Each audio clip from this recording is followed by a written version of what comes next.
Oh, the heck with it. I had a song queued up, but something happened.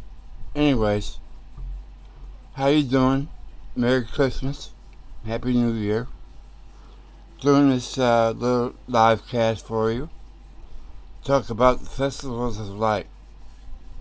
I had immunotherapy 5 days ago. I'm still kind of suffering the side effects, so it's affecting my speech. I don't know when this ordeal will be over. I just hope it will someday. It's been, I don't know, just a long road. But thank God I'm still here with you. Yeah, I hope you enjoy the show. And if you can, remember that we're completely 100% supported by you. So anything you can do to help the channel would be deeply appreciated. And here we go. The Festivals of Light. I'm sorry that my speech is a little bad tonight. Hopefully, it'll get better. Talk to you soon. I'll see you on the other side.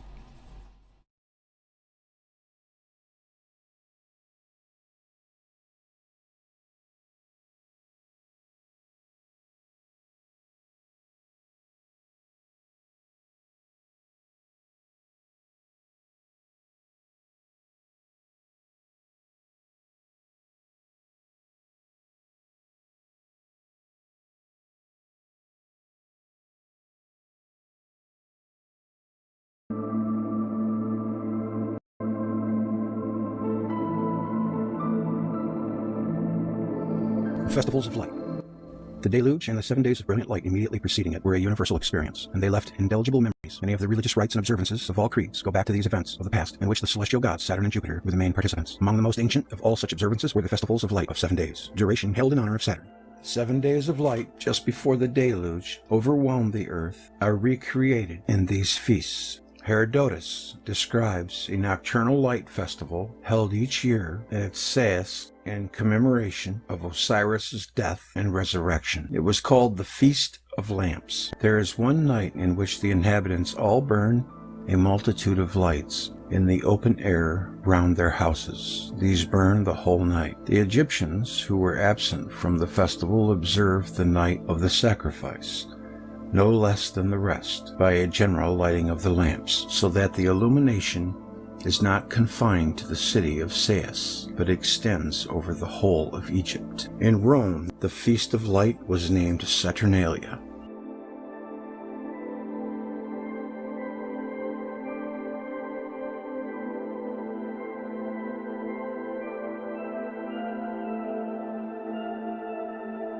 According to tradition, the Saturnalia had been established in honor of Saturn when all of a sudden, after a lengthy and prosperous reign, Saturn suddenly disappeared. Imagine how scary that would be to have the sun just go out, like in the middle of the day.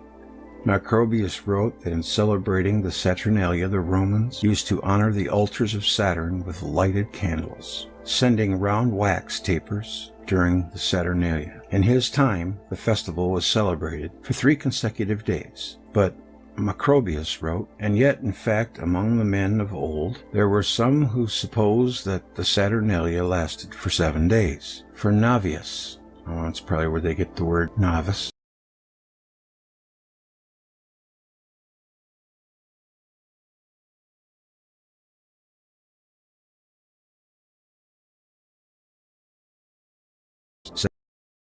as long awaited they come, the 7 days of Saturnalia, and Mummius says, of many excellent institutions of our ancestors, this is the best, that they made the 7 days of the Saturnalia begin when the weather is coldest. Hanukkah and Christmas are both feasts of light, and like the Saturnalia, both can be traced to the days of the universal deluge. The Hebrew tradition that Hanukkah was established to commemorate the miracle with the oil that was found undepleted and sufficed for 7 days is a poor rationalization. A better ground for reestablishment of a holiday so similar to the Saturnalia in Judea was in the fact that in the middle of the 2nd century before the present era, Rome conquered Greece, and about the same time in the rebellion of the Hashmonaim, better known by the name of one of the sons, Judah Maccabee, against Hellenistic rule. The people of Palestine were drawn near the Roman world with its usages. It appears that the Romans fomented the revolt in the Hellenized provinces at the time of their conquest of Greece. Thus, the feast of Hanukkah seems to be an adaptation of the Roman Saturnalia. The observation of this festival was later taken over by the festival of Christmas, which was originally observed for 7 days, from the 25th of December until the 1st of the new year. Well, we still do that today. You get the whole week off. You go from Christmas to New Year's. Same thing. So it was to celebrate the nova of Saturn, which lasted for 7 days. The earliest of the festivals of this type that we know of was the yearly 7-day-long celebration commemorating the inauguration of the Temple of Ningirsu in Babylonia in the time of Gudea. What a name. Before circa 2000 BC. For this and other similar festivals, Berbelis. P. Berbelis, Ancient Festivals of Saturnalia, 1964. Ningirsu was he who changed darkness into light, the same as Ninib, or Saturn. In Athens, the feast in honor of Saturn was called the Chronia, Festival of the Athenians, 1977. It would appear that the main idea behind the Saturnalia-type festivals, so widespread in antiquity, was a reenactment of the conditions that existed during the Golden Age, when Saturn reigned. The celebration of the Roman Saturnalia, which according to Macrobius predates the founding of Rome by many centuries, 7 in parentheses, was marked by a reversal of social relations, the release of the statue of Saturn that stood in the forum from its bonds, Macrobius Saturnalia 7, the crowning a mock king, apparently representing Saturn, whose every command had to be strictly obeyed, Lucian, Saturn 2, 4, and 9, and who was later sacrificed on the altar of Saturn. Some details of such a sacrifice are given in Acta Sancti Dasi. Porphyry reports the existence of a similar festival on Rhodes, during which a man was sacrificed to Kronos. Oh, nice.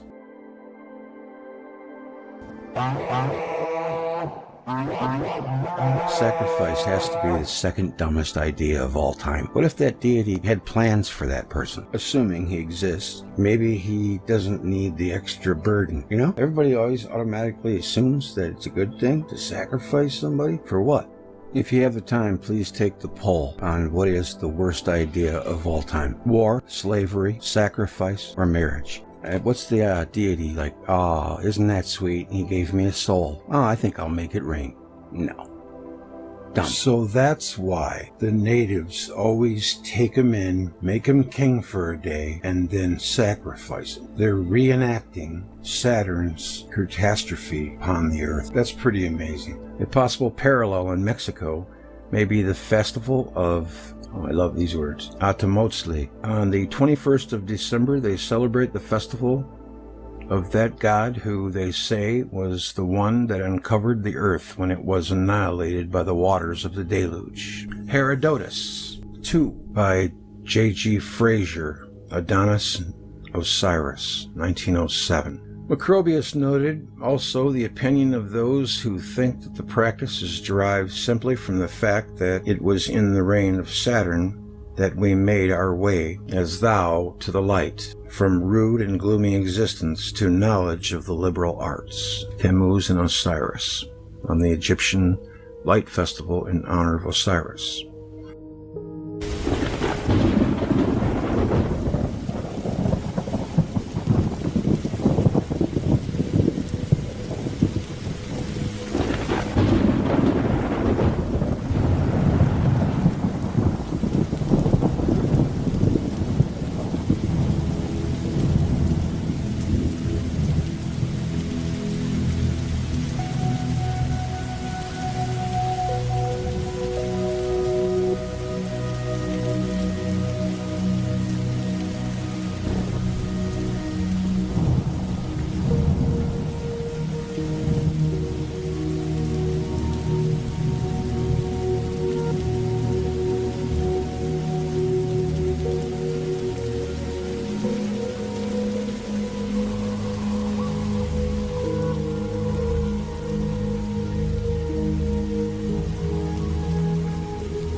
Saturn and Jupiter.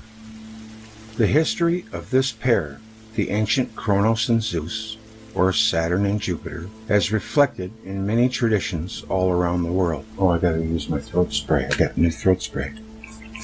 Let's see if it works. Tells a story that has nothing in it resembling the sedate and uneventful circling of these bodies on their orbits that modern astronomy asserts as a fact. Saturn and Jupiter are very much like the Sun. Were they not planets, they would be considered stars. Like our Sun, Jupiter is nearly 330 times more massive than the Earth. That's hard to imagine. That's huge. And Saturn, 80 times. Both planets are covered with gases which are in constant motion, like gaseous atmosphere of the Sun. The Sun has 9 satellites and numerous asteroids and comets. When this was written, Jupiter had 14 and several asteroids and comets. Saturn had 10 known satellites and 4 or 5 comets, constitute the Saturnian family. Though these comets do not circle around Saturn itself, they are commonly regarded as related to the orbit of Saturn.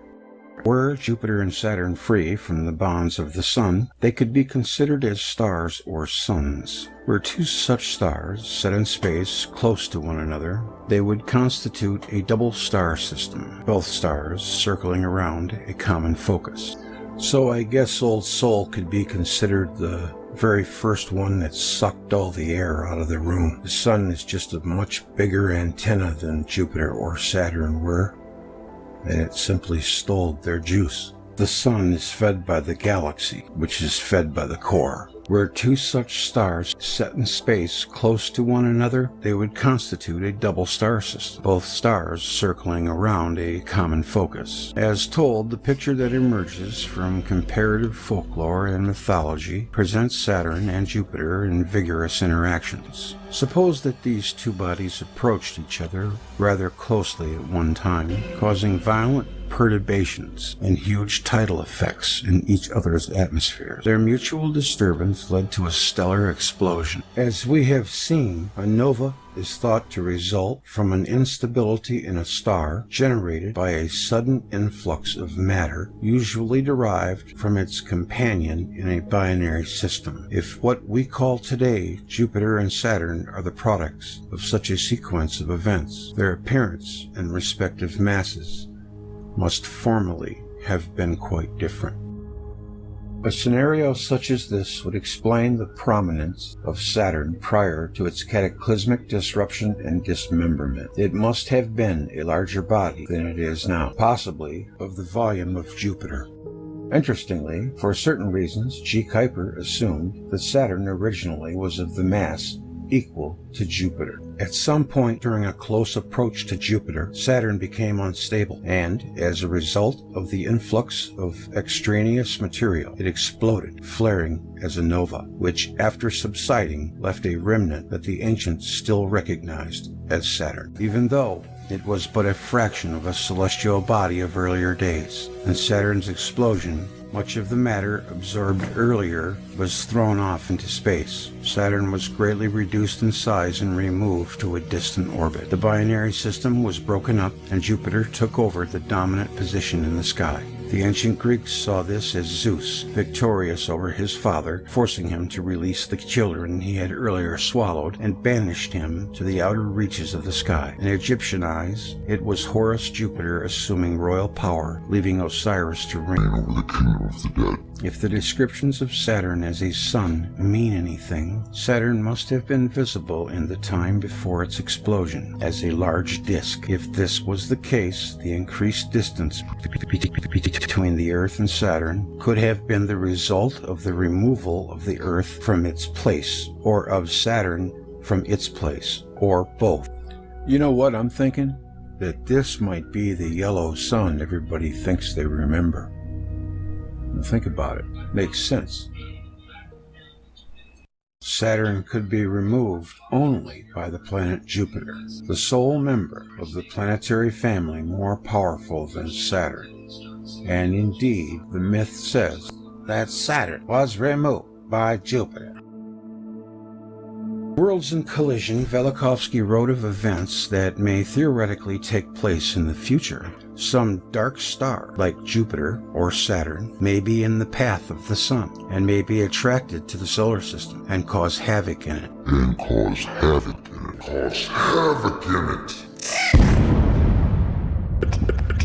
While, in 1950, both planets were assumed by astronomers to be covered by thick layers of ice, they are now known to be star-like in their composition and thermal properties. In the case of Saturn, H. Spencer Jones, Life on Earth 40, argued that Saturn must be coated with water ice or frozen ammonia. Spencer Jones' book was published in the same year in which Velikovsky drew very different conclusions about Saturn's thermal history and structure. The astronomer's conjecture was based on a simple calculation of the amount of heat reaching the planet. Saturn, being almost 10 times further away from the Sun than the Earth, had to have a mean temperature in the neighborhood of 155 degrees below 0 Celsius. The reasons why Velikovsky concluded that Saturn's temperature must be considerably higher than the accepted estimate were, first, in the residual heat of the catastrophe in which Saturn was derailed from its orbit, and second, the radioactivity that resulted from the catastrophe must still be pronounced on Saturn. From the unpublished manuscript, The Test of Time. On top of all this, based on its past history, Saturn can be regarded as a star and may have some of the mechanism that makes our sun burn with intense light. In 1966, Kellerman described his observations and measurements at a wavelength of 21.3 centimeters, which showed a temperature of 90 degrees Fahrenheit. For an inner atmospheric layers, revised textbooks, taking account of findings, began to speak of room temperature on Saturn, recorded in the 21 centimeter band. Okay, well, there you go. E.g. Fred Whipple. Fred Whipple. Earth, Moon, Planets. It's his real name. I thought that was the Sherman guy. Earth, Moon, Planets. Third revised edition, 1968. By 1972, measurements at radio wavelengths of 50 and 100 centimeters found unusually high temperatures, about 240 degrees Fahrenheit and 520 degrees Fahrenheit respectively. Thus, it appears that Saturn, like Jupiter, is not the entirely frozen wasteland it was once thought to be. D. McNally, Are the Jovian Planets Failed Stars, 1973. Soon, it was realized that Saturn must have an inertial energy source and is in fact more like a star than a planet, though it is not considered sufficiently massive to function as a true star. The article compares the view expressed only a few years previously by Carl Sagan that Saturn could not be an abode of life because of atmospheric temperatures several hundred degrees below 0 Fahrenheit. Intelligent life in the universe. Moving on. Measurements in the infrared, far infrared, and sub-millimeter range published in 1977 indicate that the internal energy source on Saturn lies within the range of 2.3 to 3.2 times the absorbed solar flux. Far infrared and sub-millimeter observations of the planets, 1977, the Astrophysical Journal. In other words, Saturn gives off up to about 3 times the amount of energy it receives from the Sun. At the beginning of 1980, analysis of measurements taken by Pioneer 11 during its flight past Saturn showed that the interior of the planet has a temperature exceeding 10,000 degrees Kelvin, which is considerably hotter than the surface of the Sun, less than 6,000 degrees Kelvin. A hypothesis that the protoplanet masses of Jupiter and Saturn were nearly the same was advanced by G. Kuiper, See Sky and Telescope, March 1959.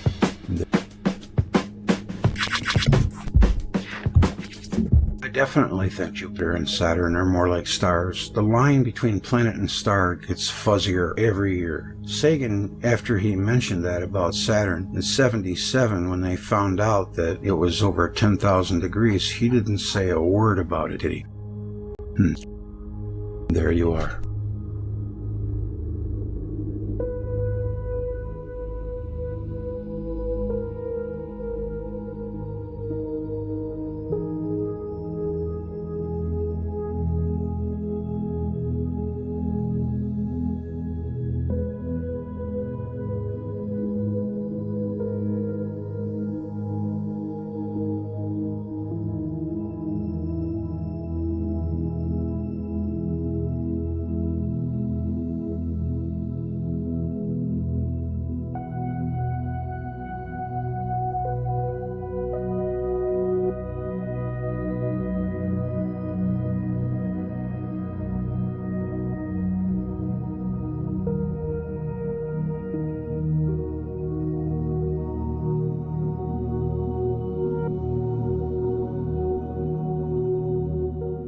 time. He claimed that, in the earliest remembered epoch, the planet Saturn dominated the sky, close to the Earth, presiding over the mythic Golden Age. It was an outrageous idea, and yet I found in it the inspiration for a life's work. Ancient cultures the world over insisted that an exemplary sun once ruled the sky. For the Egyptians, this former power was the creator Atum-Ra, ruling from the center and summit of the sky. In ancient Mesopotamia, we see the primeval sun as a great turning wheel in the heavens, and the astronomers named this body as the planet Saturn. It was from the Romans that we received the planet's name, Saturn. But an archaic Latin name for Saturn was Sol, the sun. In earlier Greek texts, the planet Saturn, called Kronos, was also named Helios, the sun.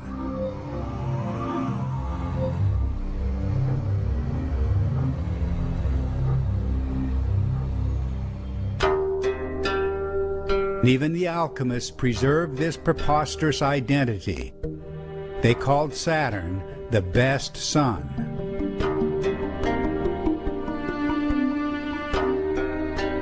Best sun, superior sun, exemplary sun. The core idea always pointed directly to the axis of the sky, the celestial pole around which the heavens visually turn. As improbable as it may seem, this is where the Egyptians located their primeval sun god, Atum.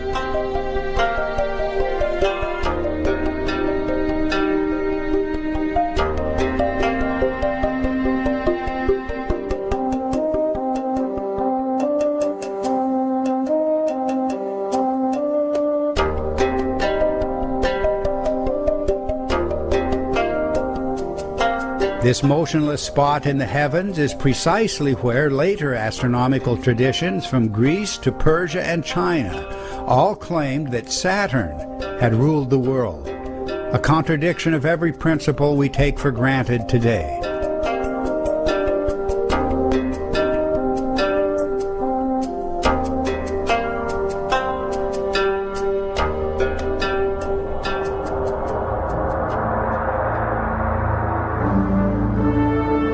Ancient chroniclers insisted that the planet Saturn, now just a speck in the sky, had presided over the Golden Age. An epoch of abundance, cosmic harmony, and grandeur. The archaic name of Italy was Saturnia, and tradition held that this very name was given to the original site of Rome.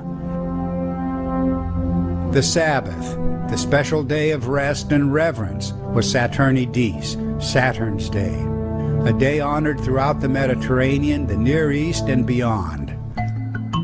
The popular Roman festival, Saturnalia, was a symbolic return to the Saturnia Regna, Saturn's reign, the Golden Age. Much symbolic content of our own New Year's and Christmas celebrations will trace to the Roman Saturnalia and related ancient festivals.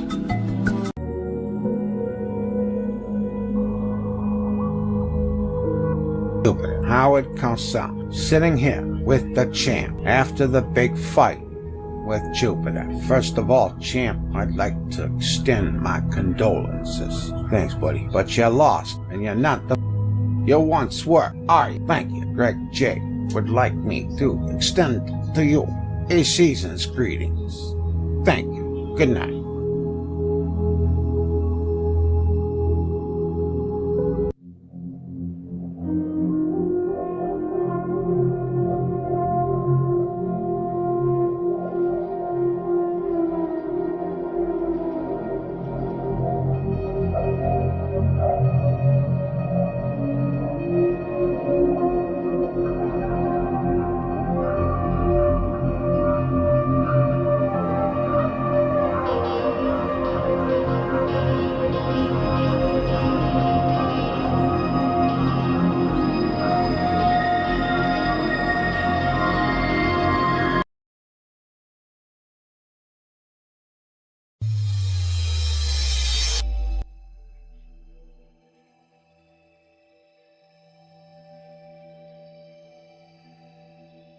Steeds of Mars.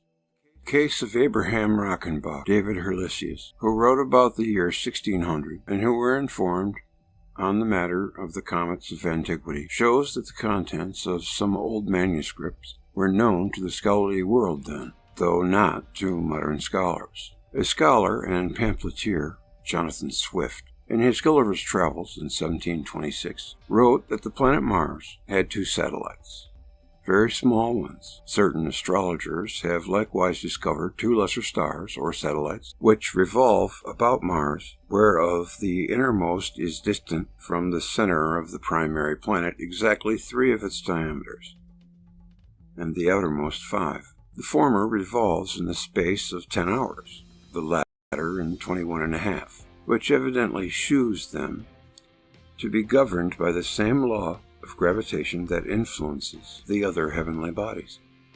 Actually, Mars has 2 satellites, mere rocks, one being as small as about 10 miles in diameter, the other only 5 miles. One travels around Mars in 7 hours and 39 minutes, and the other in 30 hours and 18 minutes. Their distance from the center of Mars is even less than Swift said it was.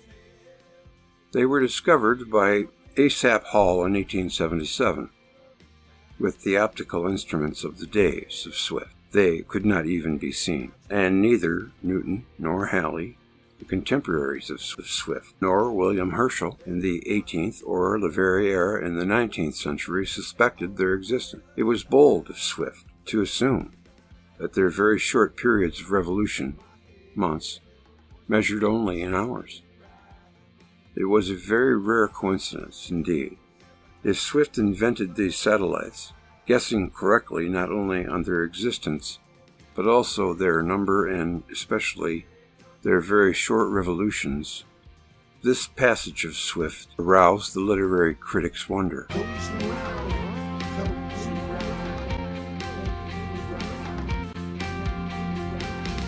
It is an even chance that Swift invented the 2 satellites of Mars, and thus, by a rare accident, came close to the truth, but it may also have been that Swift had read about the Trabants in some text not known to us or to his contemporaries.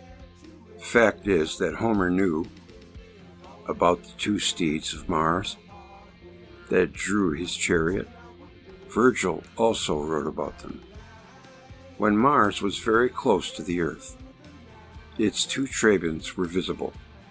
They rushed in front of and around Mars. In the disturbances that took place, they probably snatched some of Mars' atmosphere, dispersed as it was, and appeared with gleaming manes. The steeds were yoked when Mars, Ares, prepared to descend to the Earth on a punitive expedition. When Asaph Hall discovered the satellites, he gave them the names of Phobos, Terror, and Deimos, Rout, the 2 steeds of Mars, without fully realizing what he did. He gave the satellites the same names by which they were known to the ancients. Whether or not Swift borrowed his knowledge from the existence of 2 Trabants of Mars from some ancient astrological work, the ancient poets knew of the existence of the satellites of Mars. Manuel Velacosta.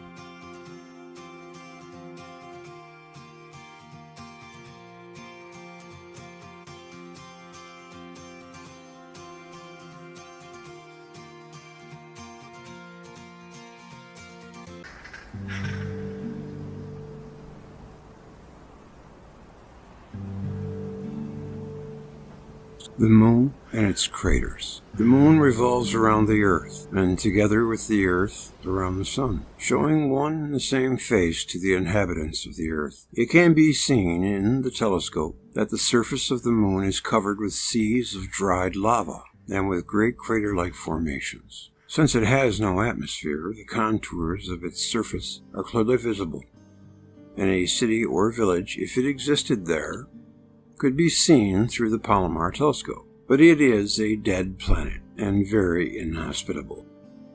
For a half-month, any place on it is in cold night, and for the other half, in hot sunshine. There is no water on the planet, no vegetation, and probably no life at all. The ancients were interested to know whether the moon had human settlements, but moderns are concerned with the problem of the origin of the lunar craters. There are two theories. One sees in them great extinct volcanoes, the other formations produced by the bombardment of the great meteorites on the semi-liquid mass of the moon before it solidified. There are more than 30,000 such craters, small and large. Some of these circular crests rise as high as 20,000 feet above the plain. Their heat is measured by the length of their shadows. Some, like Clavius near the moon's south pole, are 150 miles in diameter. This tremendous width surpasses anything comparable among volcanoes on Earth. It is therefore questioned whether these circular mountain formations represent true volcanoes. The largest known crater produced by the impact of a body that fell on the Earth is in Arizona. It is 4/5 of a mile in diameter and much smaller than the crater formations on the moon. As is readily seen, both theories of lunar craters imply a great catastrophic occurrence. For such craters to have been formed, tremendous forces must have acted from inside or from without. If these formations were caused by impact on a viscous mass, great meteors must have come flying from many directions. Bright streaks or rays up to 10 miles wide radiate from some of the craters. Their origin, too, is not known. There are also clefts, irregular in form, about a half-mile wide and of unknown depth. In the cosmic catastrophes described in this book, the moon was repeatedly involved. Together with the terrestrial globe, it passed through the fabric of the great comet of the time of the Exodus, and in the conflicts of the 8th century before the present era. The moon was more than once displaced from its orbit by Mars.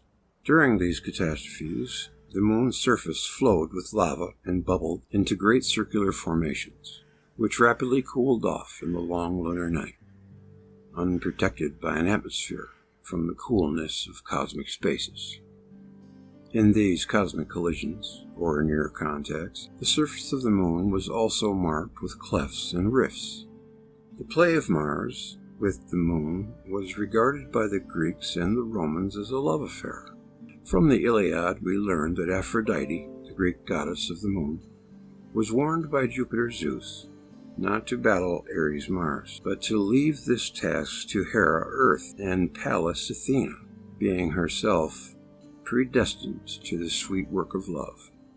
Interplanetary contacts in the celestial sphere are in some respects similar to congress and germination in the biological world. In these contacts, the bodies of the planets overflow with lava, fertile ground for vegetation. And comets born of such contacts fly across the solar system and rain gases and stones and possibly also spores, germs, or larvae on planets. Thus, the notion of the ancients that love affairs were being carried on among the planetary gods and goddesses is a tale for the common people and a philosophical metaphor for the instructed. The great seas of dry lava and the great craters on the dead planet devoid of air and water bespeak the dreadful devastations, even death itself, that interplanetary contacts can leave in their wake. The great formations of craters, mountains, rifts, and plains of lava on the moon were formed not only by the upheavals described in this book, but also in those which took place in earlier times. The moon is a great unmarked cemetery flying around our Earth, a reminder of just what can happen to a planet.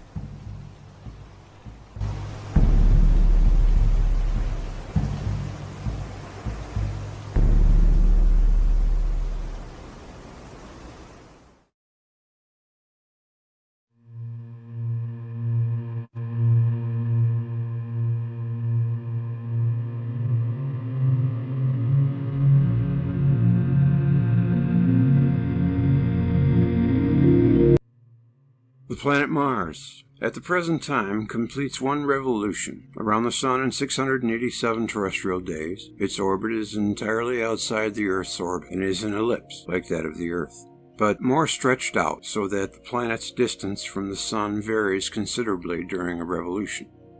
When Mars and the Earth are on different sides of the Sun, the distance between them rises to over 200 million miles and may reach 248,600,000 miles from this moment on. As the distance between the two planets diminishes, Mars nightly grows more and more luminous, changing from an inconspicuous point of light to a most brilliant star, brighter than any fixed star. During a period of little more than a year, it grows 55 times brighter. Among the planets, it exceeds then even Jupiter in brilliance. The Earth and Mars approach each other every 780 days, this being the synodical period of Mars. But because of the ellipticity of the two orbits and the difference in directions in which their longer radii are turned, the closest of Mars and the Earth is not the same at every opposition. At each seventh approach, which occurs every 15 years, when Mars passes through that part of its orbit which is closest to the Sun, and the Earth simultaneously passes the segment of its orbit which is furthest from the Sun, the conjunction of two planets is especially close and is the favorable opposition. These occasions are eagerly awaited by astronomers, for no celestial body, with the exception of the Moon, is more readily observable than Mars when at favorable opposition. The distance between Mars and the Earth at the oppositions varies, from 61 million miles to 35,500,000 miles, favorable opposition. The distance at various times during the period of 15 years varies greatly, from 248,600,000 to 35,500,000 miles. Two cosmic disturbances recorded by Hebrew tradition, one on the day when Hezekiah's father Ahaz was entombed, the other when Sennacherib's army invaded Palestine, were separated by a period of 14 or 15 years. If the figure in 2 Kings 18:13 refers to an invasion which ended in the disaster, a seemingly arbitrary period of 15 years of grace, mentioned in Isaiah 38:5 and in 2 Kings 26, may also have had some relation to the periodicity of the catastrophes. The years -776, -747, -717, or -702, and -687 apparently were years of favorable opposition of Mars, when perturbations, a regular phenomenon in oppositions, reached catastrophic dimensions. If because of other reasons contact between Mars and the Earth in the past is admitted, the combined shape of the orbits, with orbits of nearest approach being reached at present every 15 years, could be regarded as a vestige of a contact or series of contacts at similar intervals in the past between the two planets, then revolving on curved orbits that were much closer to each other. Mars bears a striking resemblance to the Earth in the inclination of its axis of rotation, to the plane of its orbit, and in the period of its diurnal rotation, which to me, and many people, is very indicative of former family members, because the satellite will attune its face to the declination of its parent's axis. You will never hear that on a mainstream video about Mars and the Earth. They stay away from it. They avoid it like the plague, conceding that no conclusive data are available for the length of the day on Venus. It is possible that the axis of rotation and the velocity of rotation of Mars, stabilized and supported in their present rotation and rate by certain forces, were influenced originally by the Earth at the time of contact. Mars, being small as compared with the Earth, influenced to a lesser degree the rotation of the Earth and the position of its poles. The surface of Mars is crisscrossed with a network of canals. Their discoverer, Schiaparelli, assumed that geological forces were a factor in their formation. On the other hand, he was very careful not to combat this supposition, which includes nothing impossible, of the presence of intelligent beings on Mars who could have built these canals.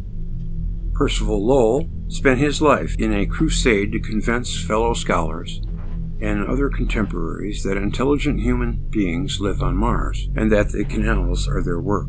From his observatory in Flagstaff, Arizona, he believes he discovered water on Mars. He interpreted the polar caps as ice masses because of the dearth of water. The intelligent beings dug the canals to bring water to desert areas.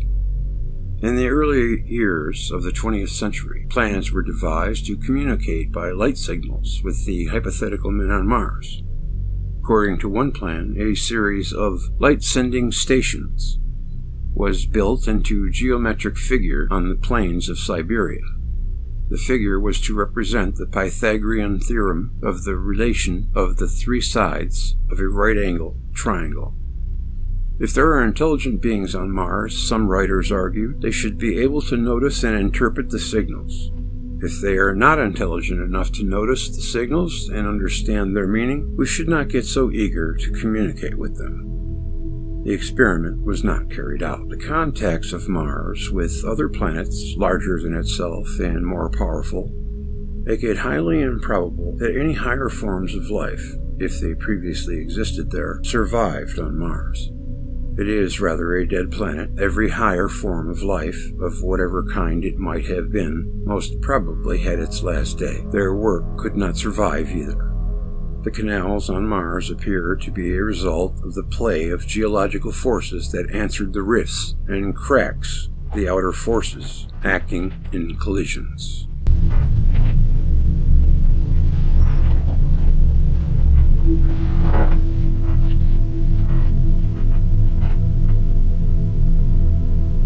The thermal balance of Mars. The equatorial diameter of Mars is about 4,200 miles. When compared with that of the Earth, the ratio in volume is 15 to 100. The ratio in mass is supposed to be 10.8 to 100. Mars is 1/6 the volume of Venus, and Venus is considered to be 7.5 times heavier than Mars. Due to the eccentricity of Mars' orbit, the isolation at aphelion is much smaller than at perihelion, the ratio being about 5 to 6. And in the southern hemisphere, the summer is much hotter, but much shorter than in the northern hemisphere. Because of the greater mean distance of Mars from the Sun, it is supposed to receive less than half the light and warmth per unit of area that the Earth receives, and for this reason its temperature must be some 65 degrees Celsius below that of the Earth, and never above freezing. The mean temperature of a year on the equatorial latitudes of Mars must be similar to that of the polar regions of the Earth. The radiometric measurement of the temperature of Mars actually shows an excess of heat. Mars emits more heat than it receives from the Sun. Does this excess of heat come from the interior of the planet? Mars is a smaller body than the Earth. It has more surface per unit of volume, and it must have cooled down quicker than the Earth, especially if it was released from the nebulous Sun by a centrifugal force before the Earth was.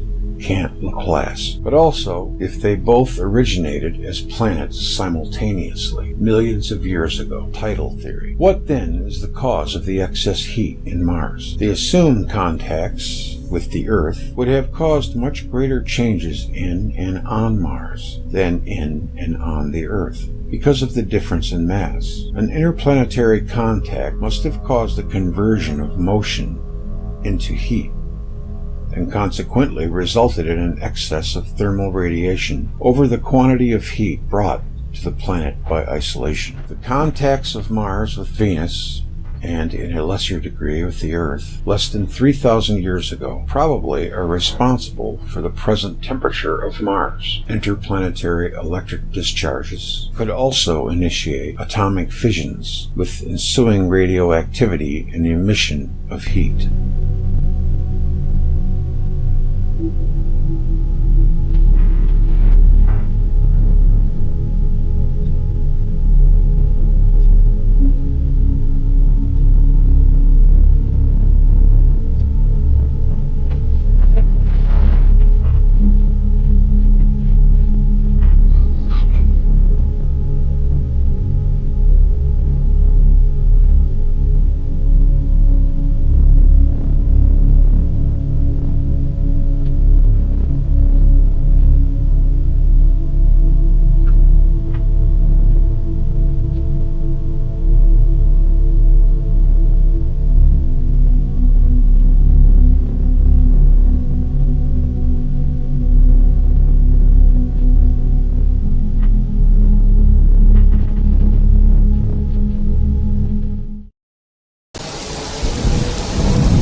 An ancient tradition ascribed the establishment of moon worship to Adam, the first man. The medieval Arab scholar Abubakar wrote, "They, the Sabians, say that Adam was born from male and female, just like the rest of mankind, but they honored him greatly and said that he had come from the moon, that he was the prophet and apostle of the moon, and that he had exhorted the nations that they should serve the moon." They also related about Adam that when he had left the moon and proceeded from the area of India towards Babylonia, that he brought many wonders with him.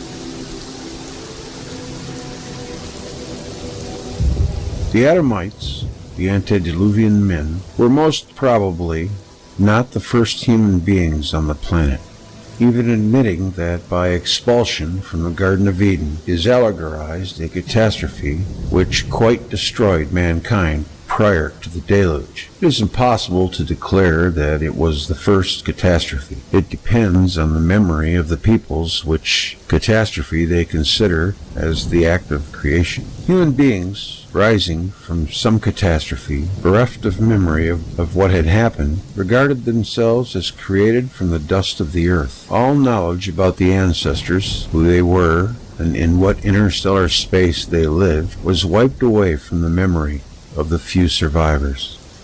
The Talmudic rabbinical tradition believes that before Adam was created, the world was more than once inhabited and more than once destroyed. It was at the end of the first age, symbolized by the expulsion of man from the blessed Garden of Eden, that the moon lost its brightness. It was not just a single human pair. The tradition ascribes to Adam the invention of 70 languages.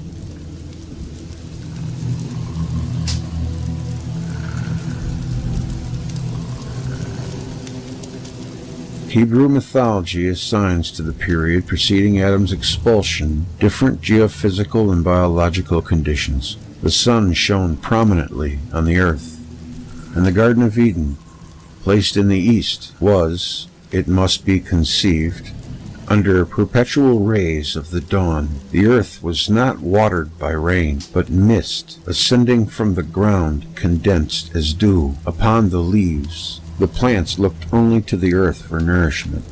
Man was of exceedingly great stature. The dimensions of man's body were gigantic. His appearance was unlike that of later man. His body was overlaid with a horny skin. But a day came, and the celestial illumination ceased. The sun had grown dark the instant Adam became guilty of disobedience. The flames of the ever-turning sword terrified Adam. Genesis 3:24. In another legend it is told that the celestial light shone a little in the darkness, and then a celestial light ceased, to the consternation of Adam.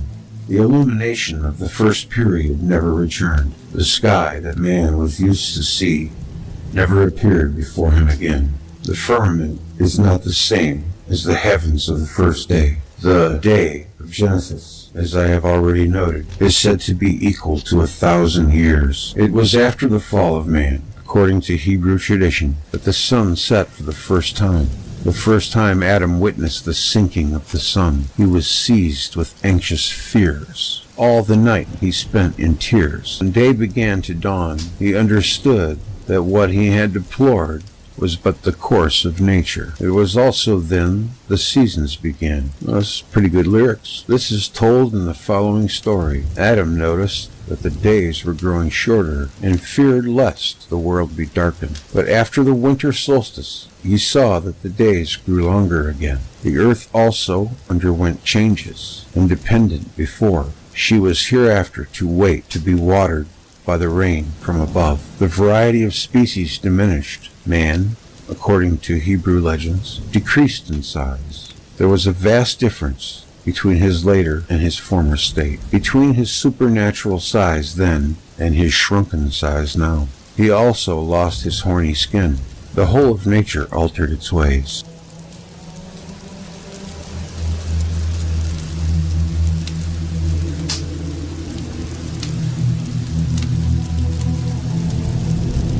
References: Athanasius Kircher, Taurus Babelsci Archonatologia Amsterdam, 1679, p. 134. The very angels and the celestial beings were grieved by the transgression of Adam. The moon alone laughed, wherefore God obscured her light. Ginsberg Legends I 80. Ginsberg Legends I 79 and Ginsberg Legends 76.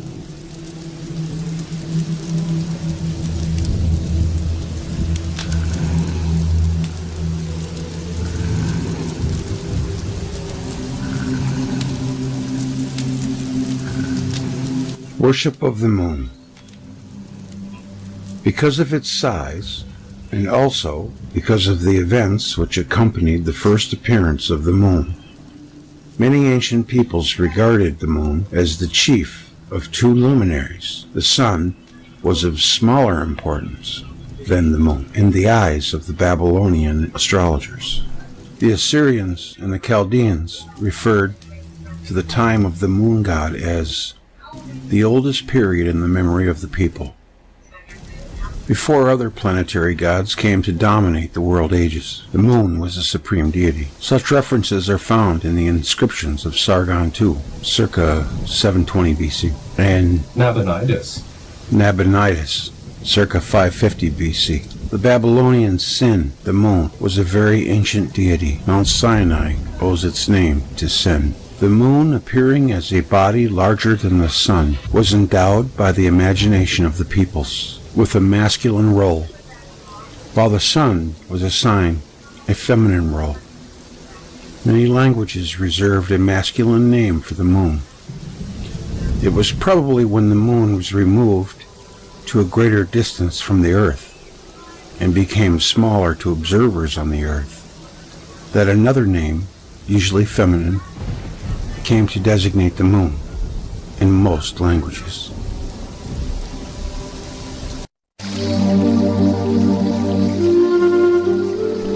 When sin first arrived, Sea rose Bissell above in Baal was considered the synagogue mountains. Thus we get the word synagogue. to be the father of the sun god Shamash, Utu, and was commonly addressed as Father Sin, Sumerian and Babylonian. Psalms 1909. F. Kumant noted the prominence of Sin in the earliest historical period in Babylonia and found it remarkable that at first the primacy was assigned to the moon. Astrology and Religion Among the Greeks and Romans, page 124. The late Assyrio-Babylonian cult of the moon. According to the Dabistan, a Persian work of early Islamic times, the Kaaba of Mecca was originally dedicated to the worship of the moon. On moon worship, among the ancient Arabs, also Touch Sinaitische Schriften Zeitschrift des Deutsches Morgenländisches Gesellschaft 3 1849 p. 202 Anoshanda Vorweilemische Religion der Araber Ibid 7 1853 p. 483 cf.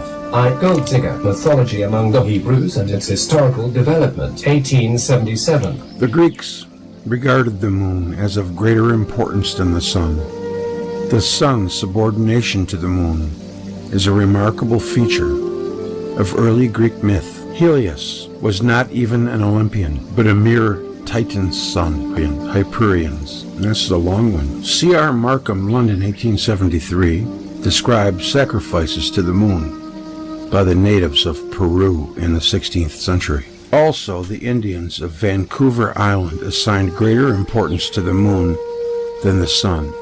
E.B. Taylor, Primitive Culture, 1929, as did several tribes in Brazil. See Sargon's display inscription, since distant days of the age of Nanaru. A cuneiform text describes the first appearance of the moon, when the gods fixed the crescent of the moon to cause the new moon to shine forth, to create the month, the new moon, which was created in heaven with the majesty in the midst of heaven arose. R.W. Rogers, Cuneiform Parallels of the Old Testament, 1912. J. Louis, The Late Assyrio-Babylonian Cult of the Moon and Its Culmination in the Time of Nabonidus, quotes Philochorus as having Macrobius Saturnalia 8, quotes Philochorus as having said that men offer sacrifices to the moon dressed as women, and women dressed as men,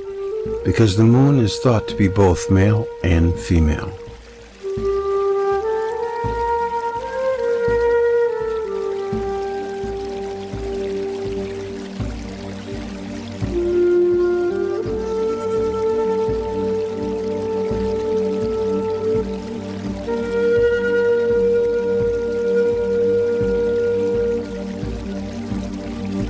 Macrobius was quite the author.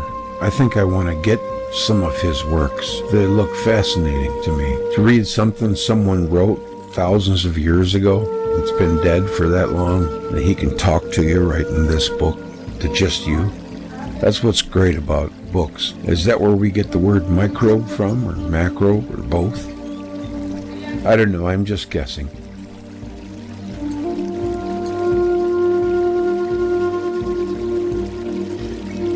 You know, I noticed on the video of mine, Worship of Saturn, if I'm not mistaken, that is claiming that Osiris was swathed to look like Saturn, and therefore all the dead were to be swathed like that. And that's where we get the mummy. So they were emulating Saturn's look. And it does look like it's been wrapped in bandages. It's very interesting. And that pretty much cinches it. They had to have seen it. How else would they know?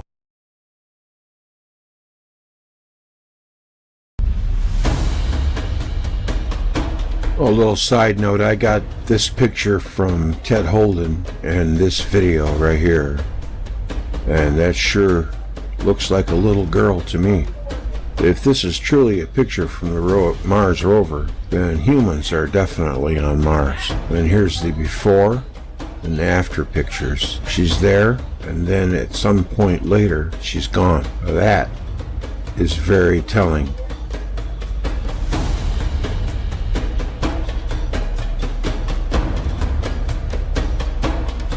I've always said I need to see that one picture that puts it over the top and makes it impossible to deny.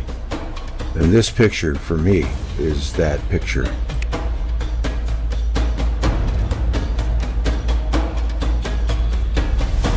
In 2016, I took up painting. It's something that I always wanted to do, I just never did.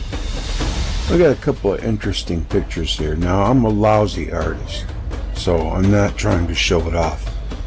I'm just showing a strange coincidence. I painted this picture right here, not knowing at all that water was there, for one, and that Thoth was synonymous with the moon. I did not know that at the time. And that people apparently, or supposedly, allegedly, came from the moon. See, I have an embryo there inside the moon. That's what I was trying to make it look like anyway. I know my artist work is lousy, but I was just a beginner. I'm still a beginner, but it's something I really enjoy. And the strangest one of all, now don't look at my lousy galaxy. I was experimenting with sponges. I tried to make a galaxy with sponges. And it's not the galaxy that's interesting. I snapped a picture of it to play with the contrast. And look at this. You see that face right there? That's creepy. I don't know if that could be a coincidence. Did I capture some creature? It's pretty freaky. Yeah, I just can't see it being a coincidence of light and shadow. I don't know. It's not in the painting. It's just in the photograph. It came from the flash. Whoever he is, he looks like he's got a mustache, and he's sore.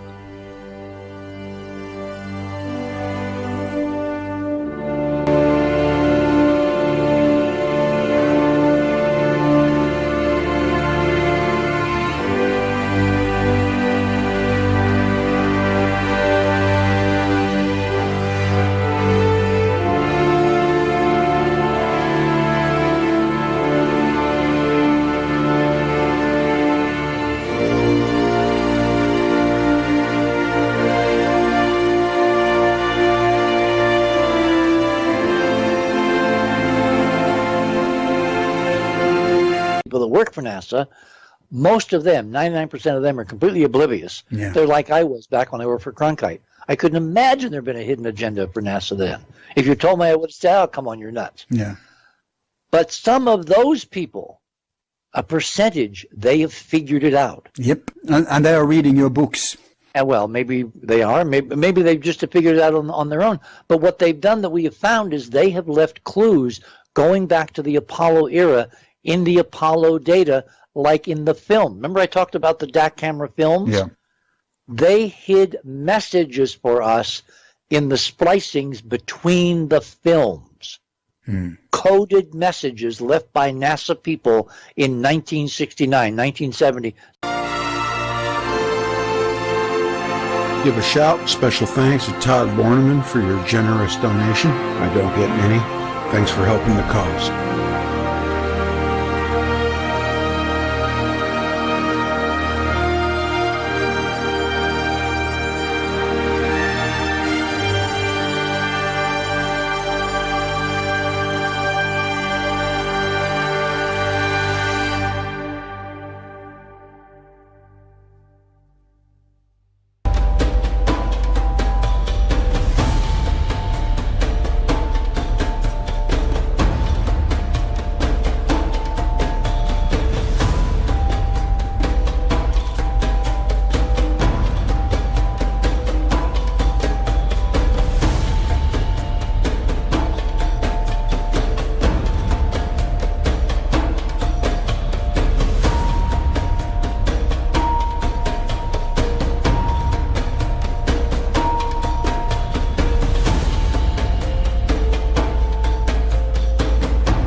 The Earth without the Moon.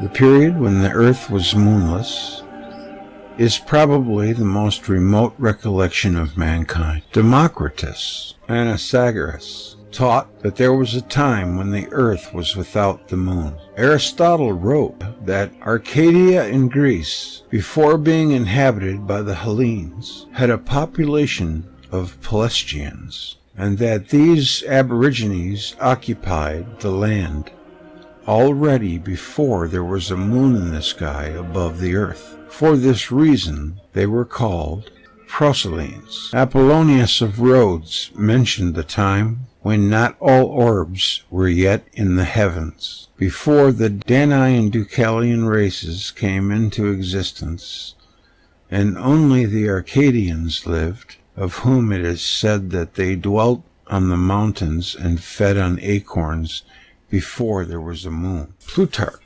wrote, in Roman Questions, there were Arcadians of Evander's following, the so-called pre-lunar people. Similarly, wrote Ovid, The Arcadians are said to have possessed their land before the birth of Jove, and the folk is older than the moon. Hippolytus refers to a legend that Arcadia brought forth Poliscus, of greater antiquity than the moon. Lucian, in his astrology, says that the Arcadians affirm in their folly that they are older than the moon. Censorinus also alludes to the time in the past when there was no moon in the sky. Some allusions to the time before there was a moon may be found also in the scriptures.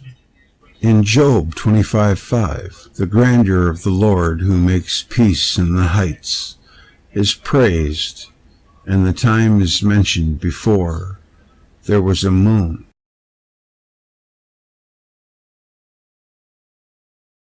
And it did not shine. Also in Psalm 72:5 it is said, Thou wasn't feared since the time of the sun and before the time of the moon, a generation of generations. A generation of generations means a very long time. Of course, it is of no use to counter this psalm with the myth of the first chapter of Genesis, a tale brought down from exotic and later sources. The memory of a world without a moon lives in oral tradition among the Indians. The Indians of Bogota, highlands, in the eastern Cordilleras of Colombia relate some of their tribal reminiscences to the time before there was a moon. In the earliest times, when the moon was not yet in the heavens, say the tribesmen of the Chibchas, there are currently 3 theories of the origin of the moon. 1. The moon originated at the same time as the Earth, being formed substantially from the same material, aggregated and solidifying. 2. Was formed not in the vicinity of the Earth, but in a different part of the solar system, and was later captured by the Earth. 3. The moon was originally a portion of the terrestrial crust and was torn out, leaving behind the bed of the Pacific. All 3 theories claim the presence of the moon on an orbit around the Earth for billions of years. Mythology may supply each of these views with some support. Genesis 1, for the first view. The birth of Aphrodite from the sea, for the third view. Aphrodite's origin in the disruption of Uranus, and also the violence of sin, the Babylonian moon, seems to support the second view. Since mankind on both sides of the Atlantic preserved the memory of a time when the Earth was without a moon, the first hypothesis, namely of the moon originating simultaneously with the Earth and in its vicinity, is to be excluded, leaving the other 2 hypotheses to compete between themselves. We have seen that the traditions of diverse peoples offer corroborative testimony to the effect that in a very early age, but still in the memory of mankind, no moon accompanied the Earth. Since human beings already peopled the Earth, it is improbable that the moon sprang from it. There must have existed a solid lithosphere, not a liquid Earth. Thus, while I do not claim to know the origin of the moon, I find it more probable that the moon was captured by the Earth. Such an event would have occurred as a catastrophe. If the moon's formation took place away from the Earth, its composition may be quite different.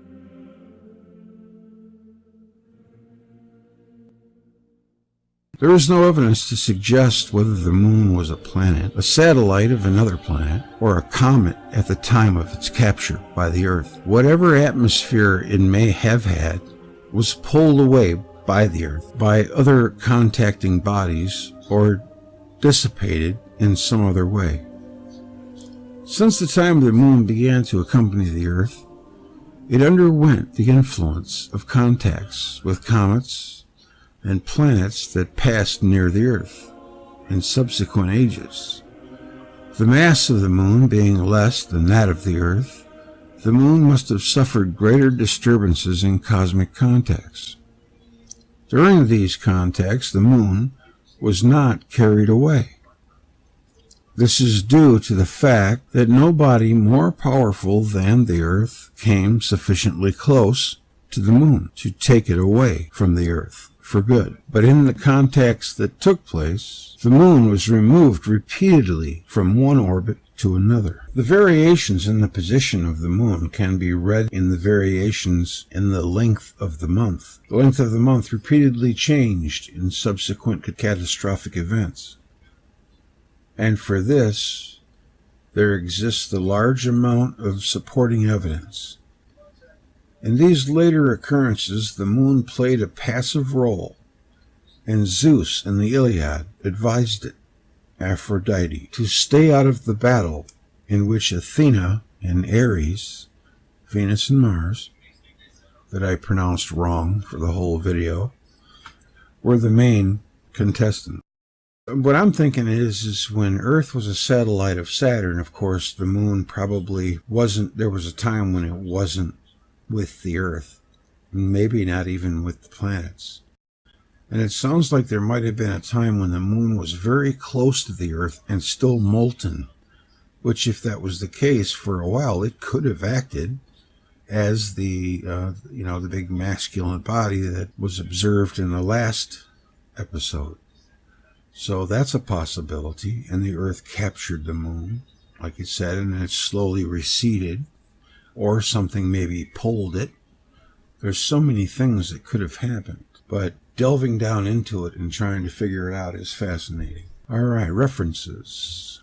Hippolytus, Refutatio Omnium Heresium VE. Aristotle FR, 591 ed. V. Plutarch, Moralia, translated by F.C. Babbitt, section 76. Fasti, translate by Sir J. Fraser, 290. Refutatio Omnium Heresium VE. Lucian Astrology, translated by A.M. Harmon, 1936. Liber de Di Natali 19, also Scholium on Aristophanes' Clouds, line 398. Ed von Humboldt, VUEs Des. Cordilleras 1816, English translate researches concerning the institutions and monuments of the ancient inhabitants of America 1814, Volume 1, p. 87, cf. H. Fisher in Montana World 1930. In addition to the sources cited above, the Nihongi Chronicles of Japan transactions proceeding on the Japanese society, which recount how heaven and earth produced the moon god. The Kalevala of the Fens recalls a time when the moon was placed in orbit. Cf. The effects of such an event on the Earth's rotation calculated by H. Gerstenkorn in Zeitschrift für Astrophysik 36, 1955, p. 245, Renius. Two alternatives for the history of the moon, Science 165, 1969, S.F. Singer and L.W. Banderman. Where was the moon formed? Science, 1970. The moon was formed independently of the Earth and later captured, presumably by a three-body interaction, and these events were followed by the dissipation of the excess energy through tidal friction in a close encounter. More recently, a study of lunar paleotides has shown that the moon could not have been formed in orbit around the Earth. A.J. Anderson, Lunar Paleotides and the Origin of the Earth-Moon System. The Moon and the Planets, 1978. Because of a certain degree of instability in the Sun-Earth-Moon system, the planetary origin and capture of the Moon by the Earth becomes a strong dynamic possibility. R. Mackenzie and Sebehe, forget it. Stability of the Sun-Earth-Moon system. The Astronomical Journal, 1977. Cf. U. B. Cherniak on recent lunar atmosphere Nature 273, the 15th of June 1978, pp. 497. The author found strong theoretical evidence of a considerable atmosphere on the Moon during the greater part of its history. Yeah, I remember reading about that before. I think it's trying to grow one now. Wow, that was a longer reference than the article.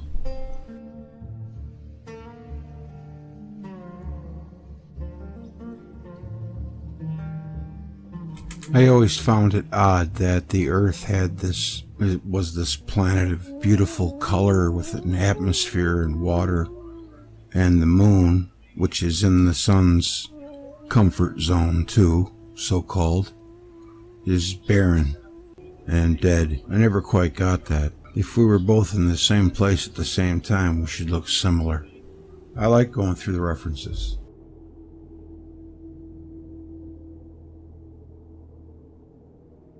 Astronomical knowledge before the deluge. A civilization was destroyed, the real value of which is incalculable. Hebrew tradition estimates that the population of the antediluvial world amounted to millions. Adam is said to have invented 70 languages.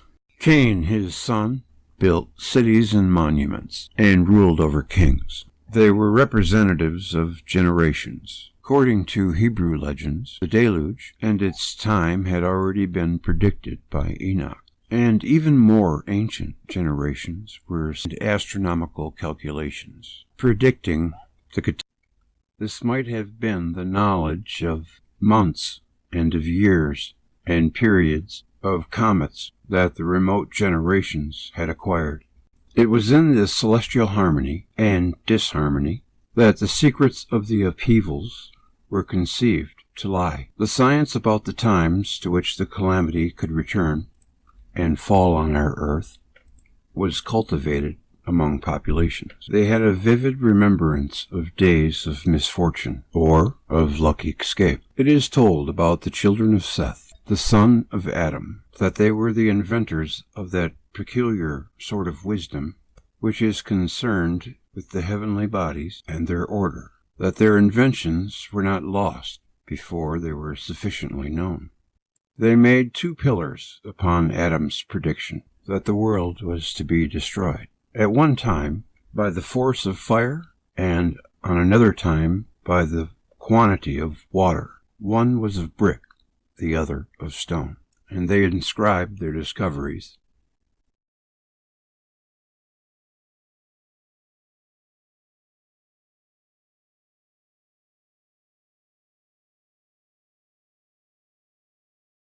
For all the 243 years during which the influence of Enoch prevailed. In the story of Enoch's ascension, it is said that he predicted the disaster. Enoch was driven into the sky by a fiery chariot driven by fiery chargers.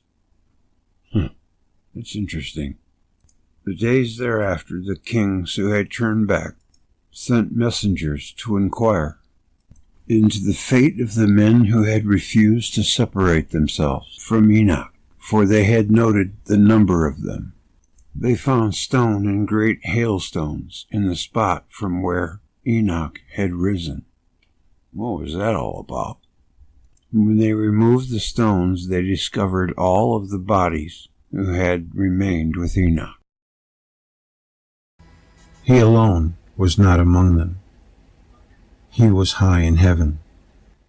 What the Agata means to tell is that a human being, and one gifted with the greatest wisdom concerning the heavenly bodies and their order, was brought away in a fiery storm which killed many, brought snow and meteorites, and which had been predicted by the one who disappeared. Some exact knowledge of the revolution of the bodies in the sky is ascribed here to the antediluvian generations. It is said that the real period of grace endured not for 7 days, but for 120 years. During this time, the flood was over mankind as a threat. Sanhedrin 108b. Josephus, Antiquities of the Jews, 2:8, borrowed by Yasher Bereshit.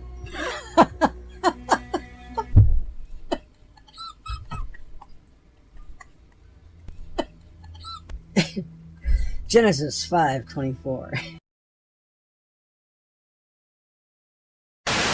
Is live in Hernando, Mississippi, where there's been spottings of a cougar and away from where a local man rolled his cell phone video on what some say is a cougar. Right back with a lot of reports. Look at this picture here of the face on Mars. The left side. What does that look like to you? Kind of looks like a lizard to me. You see the lizard eye there? The slit? That's digital. And then they switch it over to analog and you get this. It's kind of weird.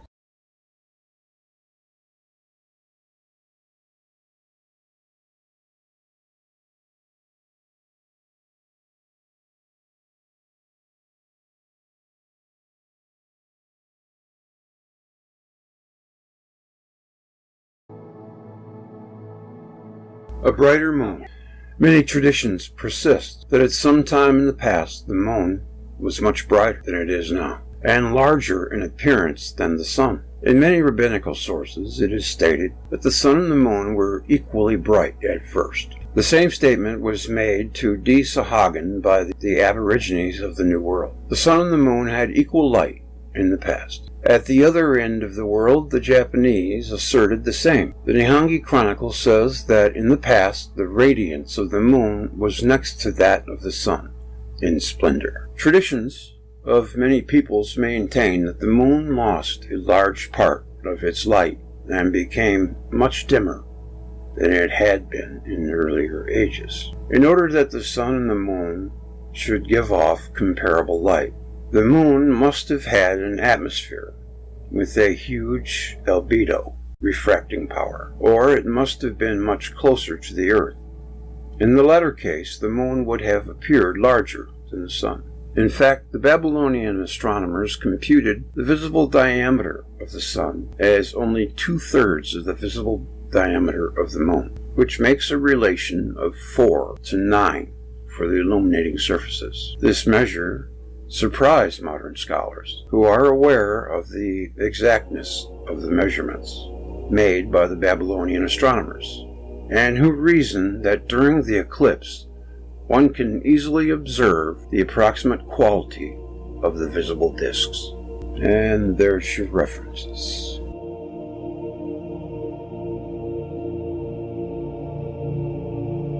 The worship of the moon. Because of its size, and also because of the events which accompanied the first appearance of the moon, many ancient peoples regarded the moon as the chief of the two luminaries. The sun was of smaller importance than the moon in the eyes of the Babylonian astrologers. The Assyrians and the Chaldeans referred to the time of the moon god as the oldest period in the memory of the people, before other planetary gods came to dominate the world ages. The moon was the supreme deity. Such references are found in the inscriptions of Sargon II, circa -720, and Nabonidus, circa -550. The Babylonian Sin, the moon, was a very ancient deity. Mount Sinai owes its name to Sin. The moon, appearing as a body larger than the sun, was endowed by the imagination of the peoples with a masculine role, while the sun was assigned a feminine role. Many languages reserved a masculine name for the moon. It was probably when the moon was removed to a greater distance from the earth and became smaller to observers on the earth that another name, usually feminine, came to designate the moon in most languages. See Bazold in Baal. In Babylonian cosmology, the moon god Sin, Nana, was considered to be the father of the sun god Shamash, Utu, and was commonly addressed as Father Sin. S. Langdon, Sumerian and Babylonian Psalms, 1909. F. Cumont noted the prominence of Sin in the earliest historical period in Babylonia and found it remarkable that at first the primacy was assigned to the moon, astrology and religion among the Greeks and Romans. The late Assyrio-Babylonian cult of the moon According to Dabistan, a Persian work of early Islamic times, the Kaaba of Mecca was originally dedicated to the worship of the moon, on moon worship among the ancient Arabs. Also, the Greeks regarded the moon as of greater importance than the sun. The sun's subordination to the moon is a remarkable feature of early Greek myth. Helios was not even an Olympian, but a mere Titan's son. C.R. Markham describes sacrifices to the moon by the natives of Peru in the 16th century. Also, the Indians of Vancouver Island assigned greater importance to the moon than the sun, as did several tribes in Brazil.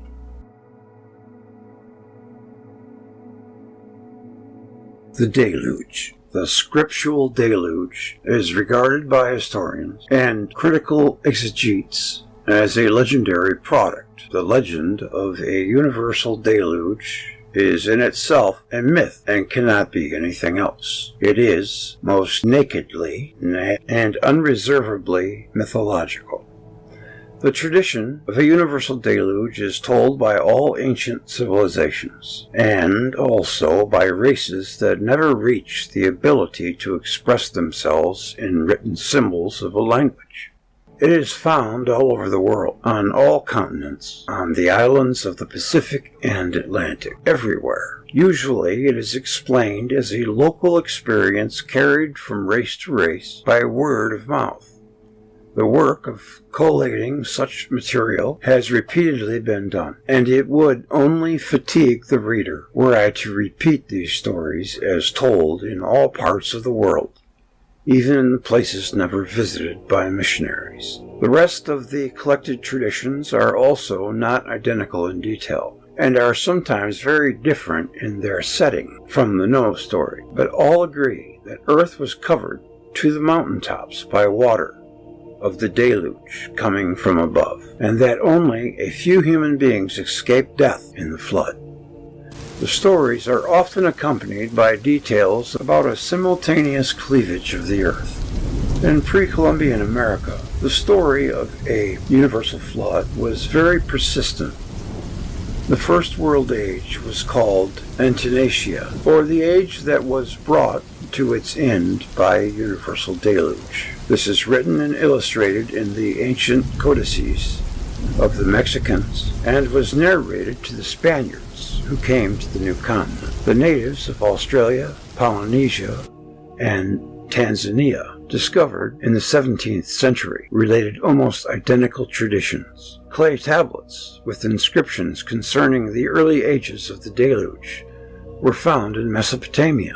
Their similarity to the biblical account and the story of the Chaldean priest Berosus, who lived in the Hellenistic age, caused a great sensation at the end of the last century and the beginning of the current one. On this sensational discovery was based the sensational pamphlet Babel und Bible by Frederick Delitzsch, 1902, who tried to show in that the Hebrews had simply borrowed the story, along with many others, from the Babylonian store of legends. But if here and there the story of the flood could be said to have been borrowed by the scriptural writer from the Babylonians, and by some natives from the missionaries, in other cases, no such explanation could be offered. The indigenous character of the stories in many regions of the world makes the borrowing theory seem very fragile. Geologists see vestiges of diluvial rains all over the world. Folklorists hear the story of a universal flood wherever folklore is collected. Historians read of a universal flood in American manuscripts,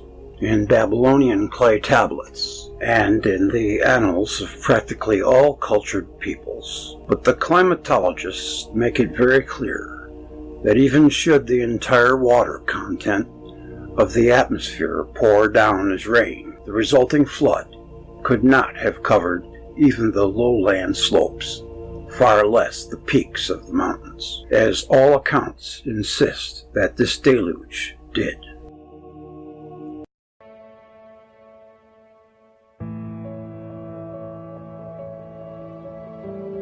William Whiston and the Deluge. The years 1680 and 1682 were years of unusually bright comets. Many pamphlets were printed, especially in Germany, on the imminent end of the world. At the very least, great catastrophes were expected. There was nothing new in such prognostications. In earlier centuries, and also earlier in the 17th century, comets were regarded with awe, and every possible evil effect was ascribed to them. Thus, a scholarly author, David Hurlesius, published in 1619 a discourse on a comet that had appeared shortly before in 1618, and enumerated the calamities that this comet and comets in general bring with them or presage. Desiccation of the crops and barrenness, pestilence, great stormy winds, great inundations, shipwrecks, defeat of armies, or destruction of kingdom, decease of great potentates and scholars, schisms and rifts in religion, etc. The portents of comets are threefold, in part natural, in part political, and in part theological. David Hurlesius also quoted Cicero. From the remotest remembrance of antiquity, it is known that comets have always presaged disasters. From the remotest remembrance of antiquity, it is known that comets have always presaged disaster. The fear and even horror caused by the comet of 1680 was just beginning to calm down when, in 1682, another great comet appeared. Edmund Halley, or Halley if you wish, was 26 years old when this comet of 1682 appeared. He had experience in astronomical observations and calculations, having spent time on the island of St. Helena, cataloging there 341 southern stars. He had observed the transit of Mercury and made pendulum observations. Now he calculated the orbit of the comet of 1682 and predicted its return in 1759. Actually, the periodicity of comets was not first discovered by Halley. The ancient authors knew that comets have their time of revolution. Seneca wrote in his treatise De Cometis, in some respects still the most advanced discussion of this subject, that the Chaldeans counted the comets among the planets. A comet with a periodicity of about 70 years was known to the rabbis. Nevertheless, only little aware of the works of the ancients, the modern world acclaimed Halley to be the discoverer of the periodicity of comets. However, this acclaim came only after his prognostication realized itself. The comet of 1682, or Halley's Comet, returned in 1759. It came somewhat retarded on account of its passage near the planets Jupiter and Saturn. This delay had been calculated, though not quite accurately, by Halley. On the grave of Halley these words are engraved: "Under this marble peacefully rests Edmundus Hellinus, LL.D., unquestionably the greatest astronomer of his age." But when Halley offered his theory of the periodicity of comets, and of the return of the observed comet after 75 years, this theory was not received immediately with enthusiasm.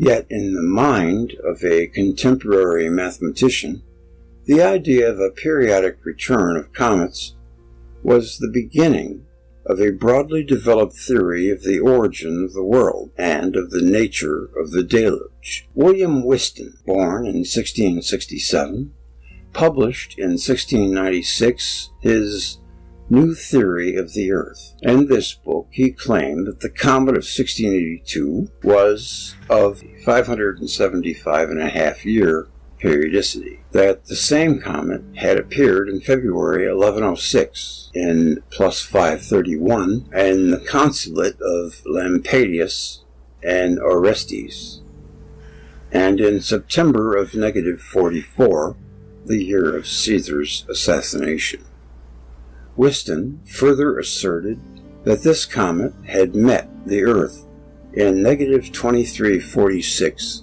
and caused the deluge. Whiston found in classical literature references to the change in inclination of the terrestrial axis and ascribing it to a displacement of the poles by a comet of the deluge, concluded that before this catastrophe, the planes of daily rotation and yearly revolution coincided, and that, therefore, there had been no seasons. He also found references to a year consisting of 360 days only, and although the Greek authors referred the change to the time of Metreus and Thyestes, and the Romans to the time of Numa, circa -700, Whiston ascribed these changes to the effect of the Earth's encounter with the comet of the deluge. Whiston thought that the Earth itself was once a comet. Whiston was chosen by Isaac Newton to take over his chair of mathematics at Trinity College in Cambridge, when Newton, after many years, retired in order to dedicate himself to the duties of President of the Royal Society. Whiston, like Newton, was a Unitarian. He was also close to being a fundamentalist. He was certain that only one global catastrophe was described in the scripture, that of the deluge of the phenomenon described in the book of Joshua. He wrote, "The scripture did not intend to teach men philosophy or accommodate itself to the true Pythagorean system of the world. It is difficult to say what caused Newton, who selected Whiston as his successor, to oppose Whiston's election to the membership of the Royal Society. We have another similar instance a century later, when Sir Humphrey Davy, the mentor of Michael Faraday, conducted a strenuous campaign to keep Faraday from being admitted to the Royal Society, of which Davy was president. So much jealousy in them ranks. But the very idea of a periodicity of comets gleaned by Whiston from Halley was not yet accepted. In 1744, a German author wrote, "It is well known that Whiston and others like him who wished to predict the comings and goings of comets deceive themselves and have become an object of ridicule by the entire world." Still later, Whiston was ridiculed by George Cuvier, himself a proponent of a catastrophist theory. Whiston fancied that the Earth was created from the atmosphere of one comet, and that it was deluged by the tail of another. The heat which remained from its first origin, in his opinion, excited the whole antediluvian population, men and animals, to sin, for which they were all drowned in the deluge, except the fish, whose passions were apparently less violent. Some references. In the 2nd century of this era, Rabbi Joshua said, "There is a star which appears every 70 years and misleads the captains of boats," and it has been suggested that this statement is a reference to Halley's comet. The 575.5-year periodicity of the comet of 1682 and its previous returns, beginning in -44, were first proposed by Halley and accepted by Newton. Cicero, De Natura Deorum, said the Pythagoreans believed that great comets appear at great intervals of time. The same was also ascribed to Hippocrates. The case of the deluge demonstrated being an appendix to the 2nd edition of the new theory of the Earth. Whiston changed the date calculated by the earlier cometographers so as to have a multiple of 575.5 years. David Rockenbach, Calvivius, had fixed the date at -2292 and Helicius at 2312.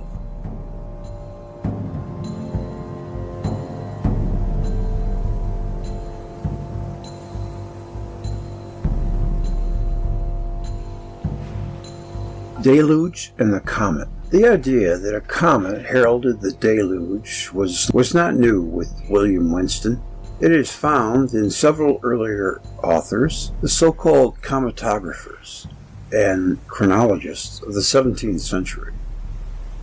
But they only described the appearance of the comet at the time of the deluge as a matter of fact, and did not deduce any theory from it. No causal relation was seen. It was more in the nature of a coincidence. New in Winston was the identification of the comet of 1680 as the comet of the deluge, and the perturbatory effects on the position and motion of our planet, ascribed by him to the activities of the comet. Finally, his general theory that the Earth itself was once a comet. The author, who Winston names as his source, was J. Hevelius, whose Comographia was published in 1668.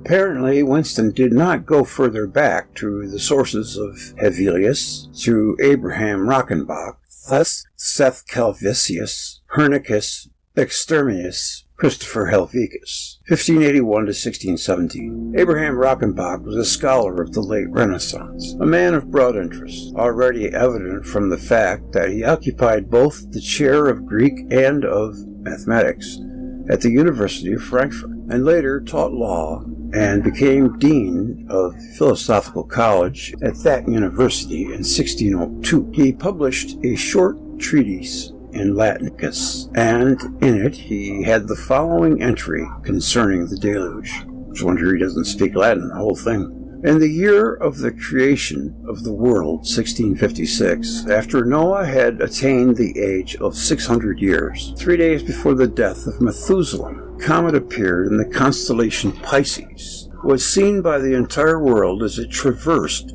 the 12 signs of the zodiac in the space of a month. On the 16th of April, it again disappeared. After this, the deluge immediately followed, in which all creatures which live on earth and creep on the ground were drowned, with the exception of Noah and the rest of the creatures that had gone with him into the ark. About these things is written in Genesis chapter 7. Rockenbach lived and wrote nearly 100 years before Winston. What were Rockenbach's sources? He did not let us know. He referred to them at the beginning of his treatise, claiming that it was based on information extrabationist from most trustworthy and the most ancient of the early writers. We have already occasion to quote from Rockenbach in connection with the comet that shone during the Exodus. There he refers only to Pliny, although he probably used other sources besides. Letus, Servius, Hephaestion, and Juntinus wrote about comets, and Servius mentions also the writings of Empestor and Petrosirus, although we may never be certain of the sources on which Abraham Rockenbach and other cometographers drew in mentioning a comet in connection with the deluge. The great medieval rabbinical authority, Rashi, was probably among them. Rashi wrote concerning Kima, a celestial body mentioned in Job 9:9 and 38:31, and in Amos 5:8, that it is a star with a tail, or a comet. In Talmud, Kima is associated with the deluge, and this seems to have been the source of the cometographer's assertion. The comet appeared in conjunction with that event. The question now is, what was Kima, and what was its role in the deluge? Was it really a comet, as Rashi thought? And there are references. Rashi is an abbreviation for Rabbi Isaac ben Solomon. He lived in the south of France in the 11th century. His commentary to the Bible and to some parts of the Talmud is still regarded as the most authoritative in the field of rabbinical knowledge, which has great authorities in every one of the 20 centuries since the beginning of the rabbinical learning. Till today, Rashi's commentary is supplied to many Hebrew editions of the scriptures and Talmud. And world's inclusion, the comet Typhon. Thanks for listening. Thanks for listening. Thanks for listening. Thanks for listening. Thanks for listening. Thanks for listening.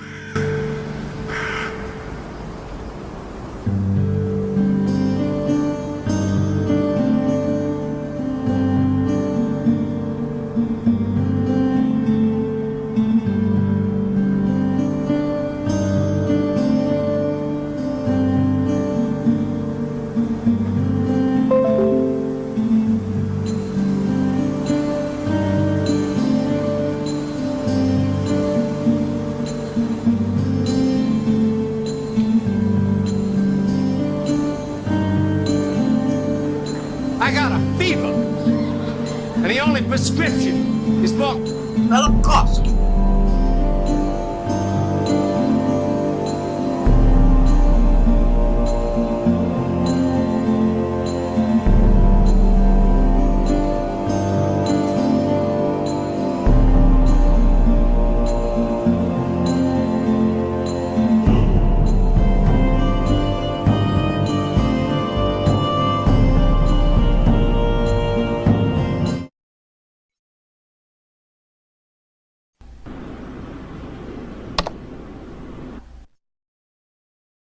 Billions of years ago, the sun was nebulous and very large, and had a form approaching that of a disk.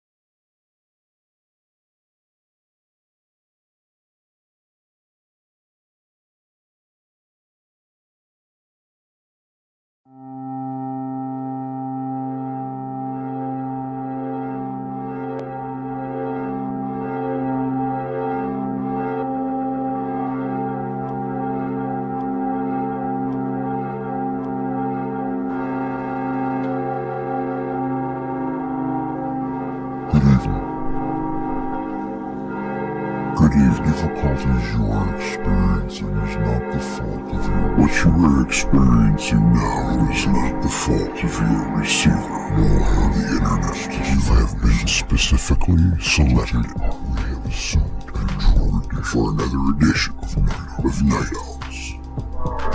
So put your red light on.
Just get the shit. You get the shit with me.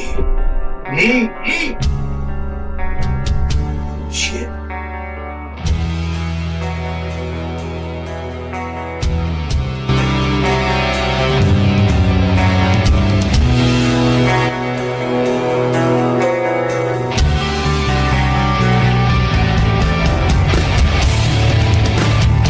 I have arrived. Worship me.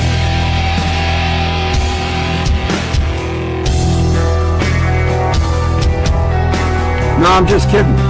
Got a good show tonight. Got some Wall Thornhill. We're looking Pallades. The rest of the tablets. Let's get on with it.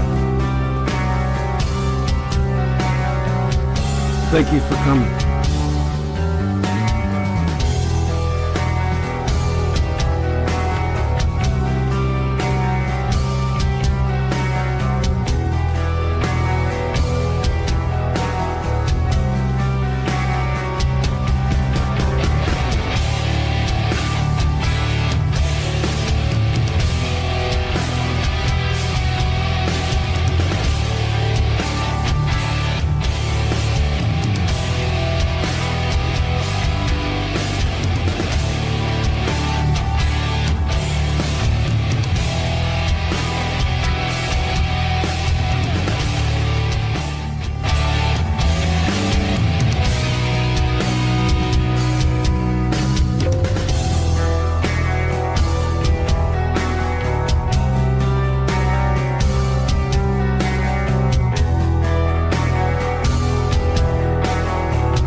This first talk I have here, I may have played it before. It's from Wall Thornhill. It's Where Has Science Gone, I believe. And we'll go from there. I want to play it because I want to listen to it.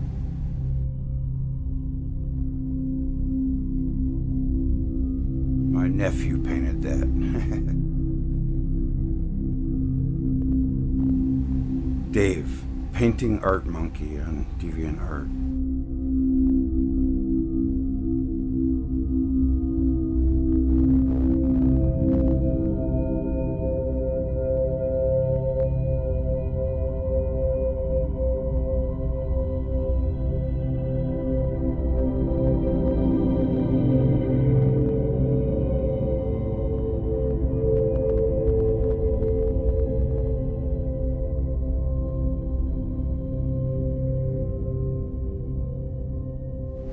And away we go.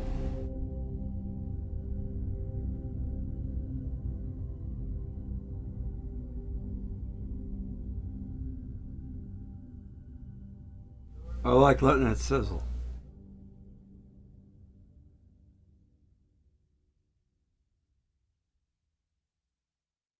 Whatever happened to real science?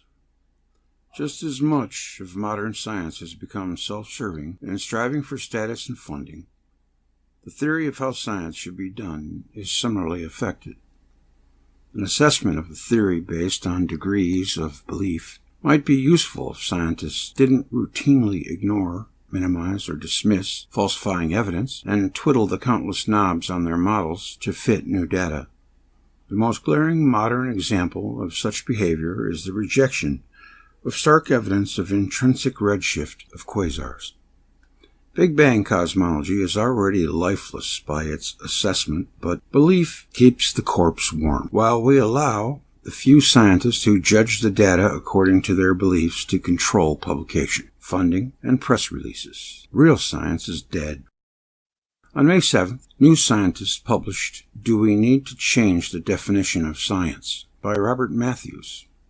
Identified as the defining characteristic of real science by the philosopher Karl Popper more than 70 years ago. Falsifiability has long been regarded by many scientists as a trusty weapon for seeing off the menace of pseudoscience. The late Viennese thinker has been lauded as the greatest philosopher of science by the likes of Nobel Prize-winning physicist Steven Weinberg. While Popper's celebrated book, The Logic of Scientific Discovery, was described by cosmologist Frank Tipler as the most important book of its century. Times change, though. Popper's definition of science is being sorely tested by the emergence of supposedly scientific ideas which seem to fail it. From attempts to understand the fundamental nature of space-time to theories purporting to describe events before the Big Bang, the frontiers of science are sprouting a host of ideas that are seemingly impossible to falsify. It is not clear how people could conclude that Popper identified falsification as the defining characteristic of real science. If they actually read The Logic of Scientific Discovery, the book is about the logic associated with the discovery of new ideas. The title is not the objective characteristics of a reified abstraction. It clearly presents looking for false entailments as a convention. That's actually a quote from Popper on page 37. Convention. Falsifiability will accordingly have to be regarded as a proposal for an agreement or convention. Emphasis in original. That is, an agreement not to adjust a theory, but to consider any variation as an entirely new theory that must compete with all available alternatives, and to admit that the old version was falsified. The book is not so much about science as about an attitude, an eagerness to discover and to test new ideas, rather than to defend an established dogma against life's inevitable changes. On the next page, Popper writes, "Thus, I freely admit that in arriving at my proposals, I have been guided in the last analysis by value judgments and predilections. But I hope that my proposals may be acceptable to those who value not only logical rigor, but also freedom from dogmatism, who seek practical applicability, but are even more attracted by the adventure of science and by discoveries which again and again confront us with new and unexpected questions, challenging us to try out new and hitherto undreamed of answers.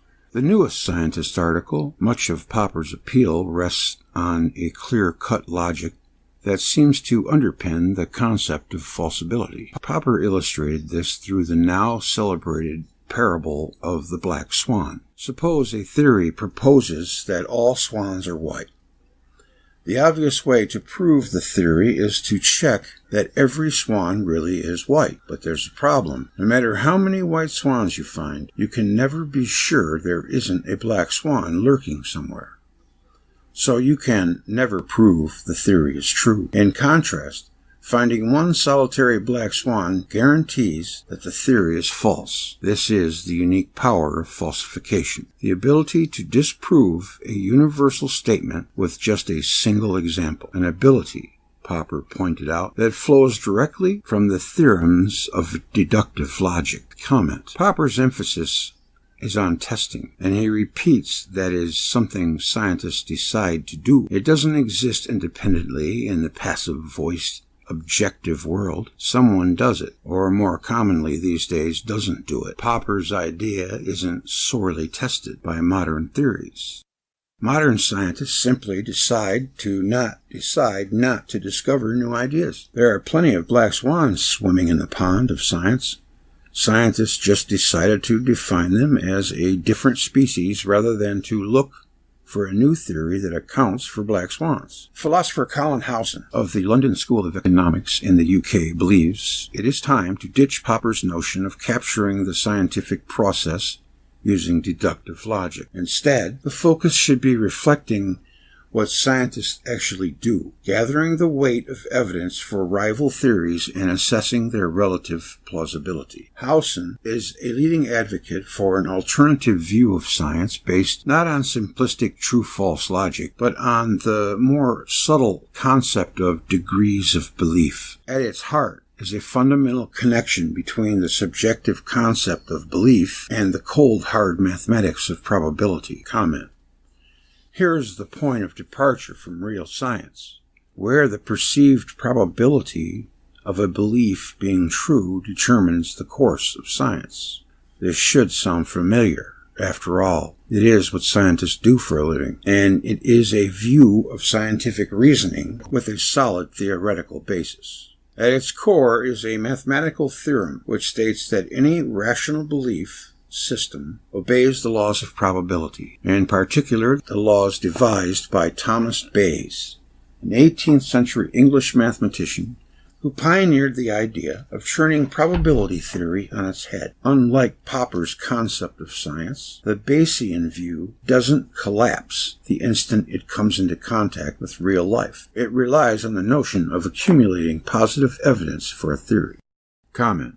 It is this kind of thinking that has allowed the Big Bang theory to persist when it should have collapsed the instant it came into contact with real life. The observations that highly redshifted object quasars are connected to low-shift galaxies. In simple terms, redshift is not a measure of an expanding universe. We cannot rewind time to a metaphysical Big Bang. That's absolutely true. What happened is not science. It has been a process of selectively fitting the evidence to a belief in the Big Bang. Such a belief is not rational and shouldn't even qualify for a Bayesian test. Astrophysicist Robert Trotta of Oxford University rationalizes the Bayesian method. At first glance, it might appear surprising that a trivial mathematical result obtained by an obscure minister over 200 years ago ought still to excite so much interest across so many disciplines. From econometrics to biostatistics, from financial risk analysis to cosmology, published posthumously thanks to Richard Price in 1763. An essay towards solving a problem in the doctrine of chances by the Reverend Thomas Bayes, 1701-1761, had nothing in it that could herald the growing importance and enormous domain of application that the subject of Bayesian probability theory would acquire more than 2 centuries afterwards.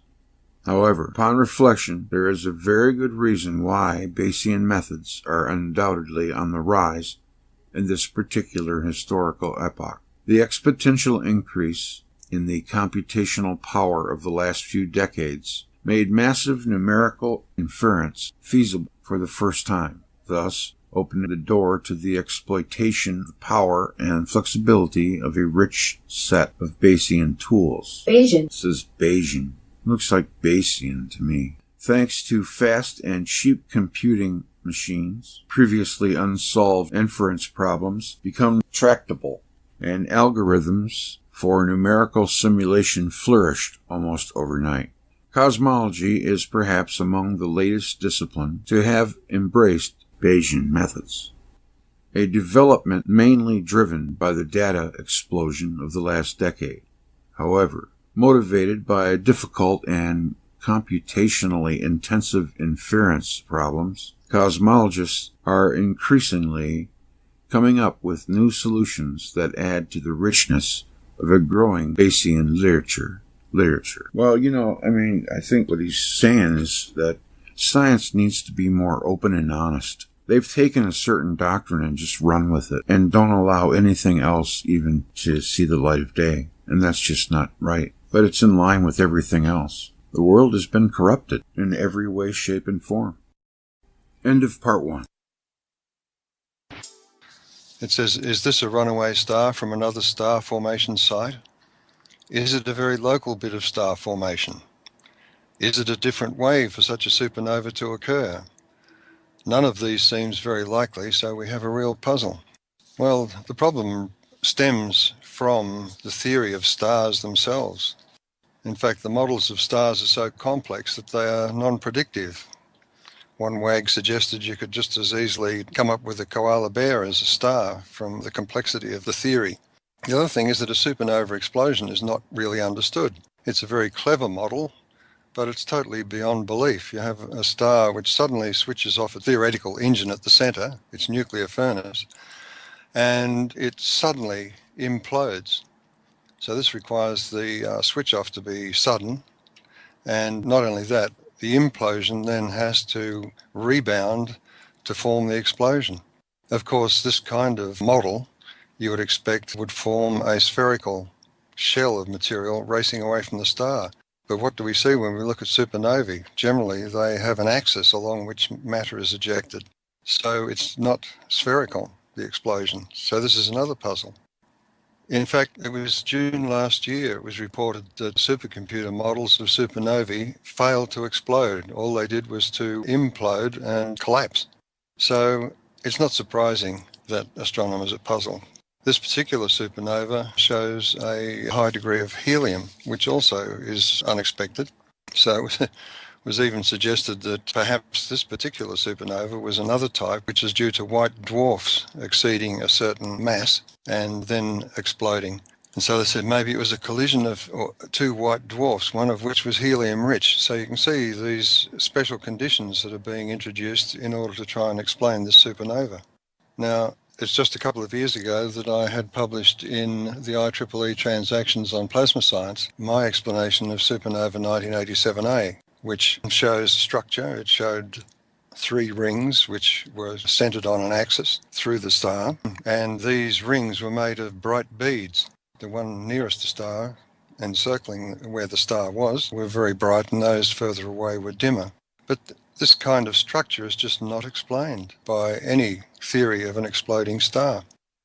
Much of the strange and encumbered reasoning behind the standard supernova theory may be resolved if a supernova is reinterpreted as an electrical discharge. In the electric universe model of stars, the complex chemistry to produce the heavy elements inside the star is unnecessary in a supernova. The idea is, of course, that there are populations of stars, and the first population of stars exploded and threw all of the heavier elements out into space where they were collected to make the second population of stars. Now, this is a very messy and inefficient way of producing the stars that we see in our own galaxy, for instance. Also, wherever you look, astronomers are finding anomalies in chemical compositions of stars that shouldn't be there. They're the wrong age, the wrong population. Recently, looking at globular clusters, they've been puzzled by the chemical composition of those stars because it was thought they must have all been produced at the same time in the same event, and yet they're finding compositions which don't fit that picture. In the electric universe, all stars produce heavy elements at their surface, in their photospheres, where strong electrical discharge activity is taking place. And of course, on Earth in the laboratory, this is exactly the way we produce isotopes and heavier elements in the laboratory, is by electrical power applied to accelerators. So there's nothing mysterious there. The standard model, on the other hand, requires purely theoretical and untestable things to be going on unseen inside stars. When it comes to a star exploding, the electrical model is simplicity itself, and it doesn't require the star to be of any particular age, because in the electrical model, of course, electrical power is supplied to all stars and is the source of their light and heat and the radiation from them. Now, Hans Alfvén pointed out that the circuits in space also include what are called double layers, where charge is separated across a very small region of space. Those double layers can act like a switch, and if that switch is thrown, then the circuit is broken, and all of the energy stored in the magnetic fields of that circuit, which can extend far beyond the star into the galaxy itself, is concentrated on that double layer, that switch. And that switch can actually be at the surface of a star.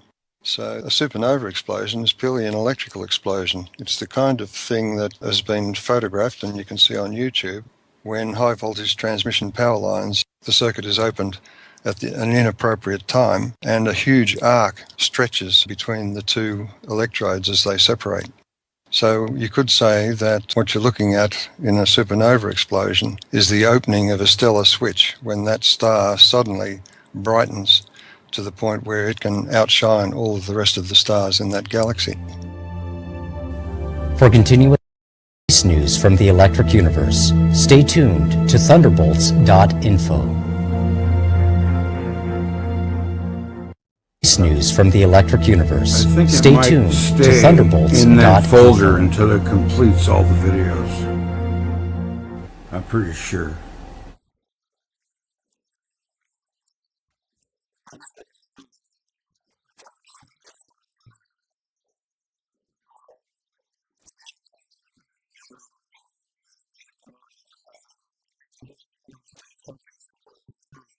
This is brilliant.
So you're saying the sound is bad?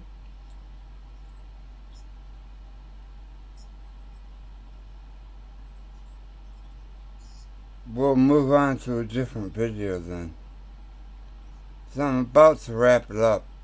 I'm getting tired. It was okay, but up to this now, right? Hold on a sec.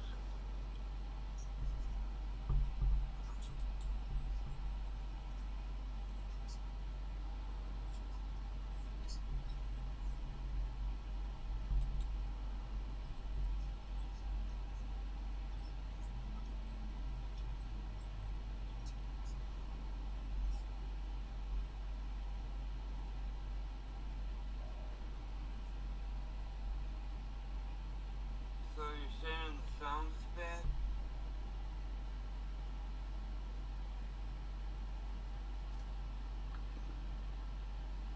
We'll move on to a different video. Well, thank you. I think I sound like shit. I'm about to wrap, but it will get better. But getting tired. It was okay. Alright. Hold on a sec.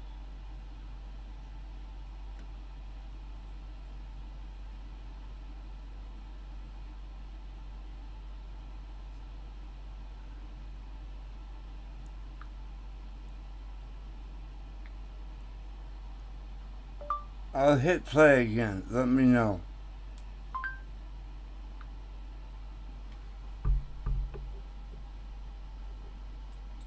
What if was not followed through?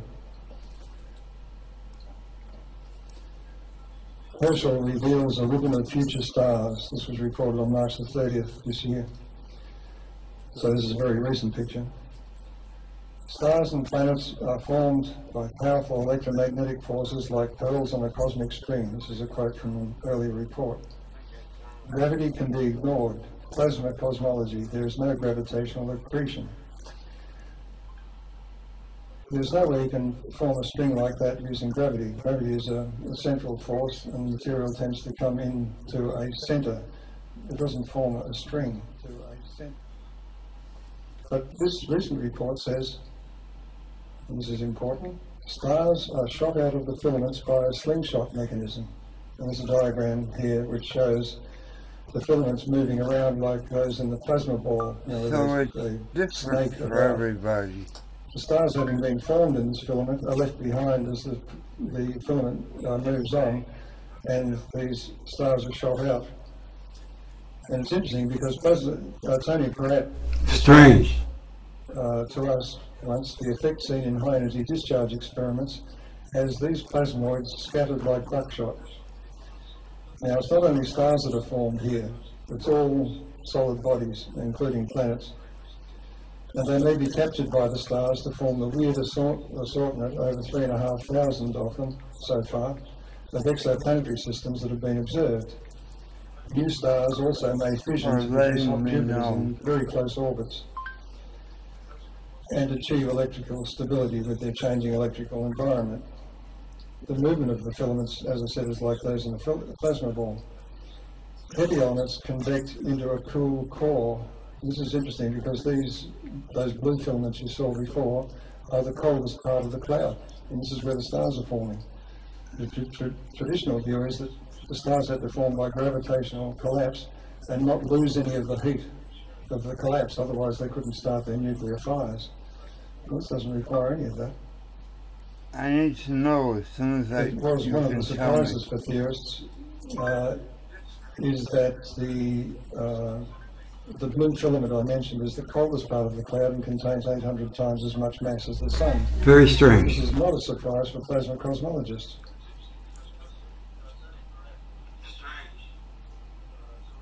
So, all stars have a cool planetary core. Stars and many planets are born together along the same electrical umbilical cord. Other planets and moons are born later in electrical fissioning events.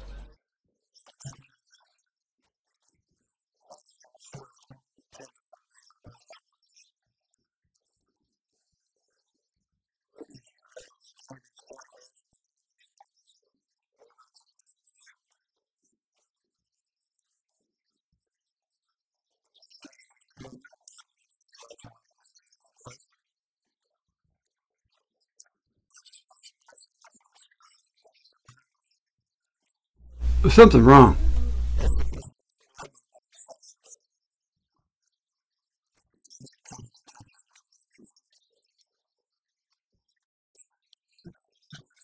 So, all stars are electric. All red stars are gigantic.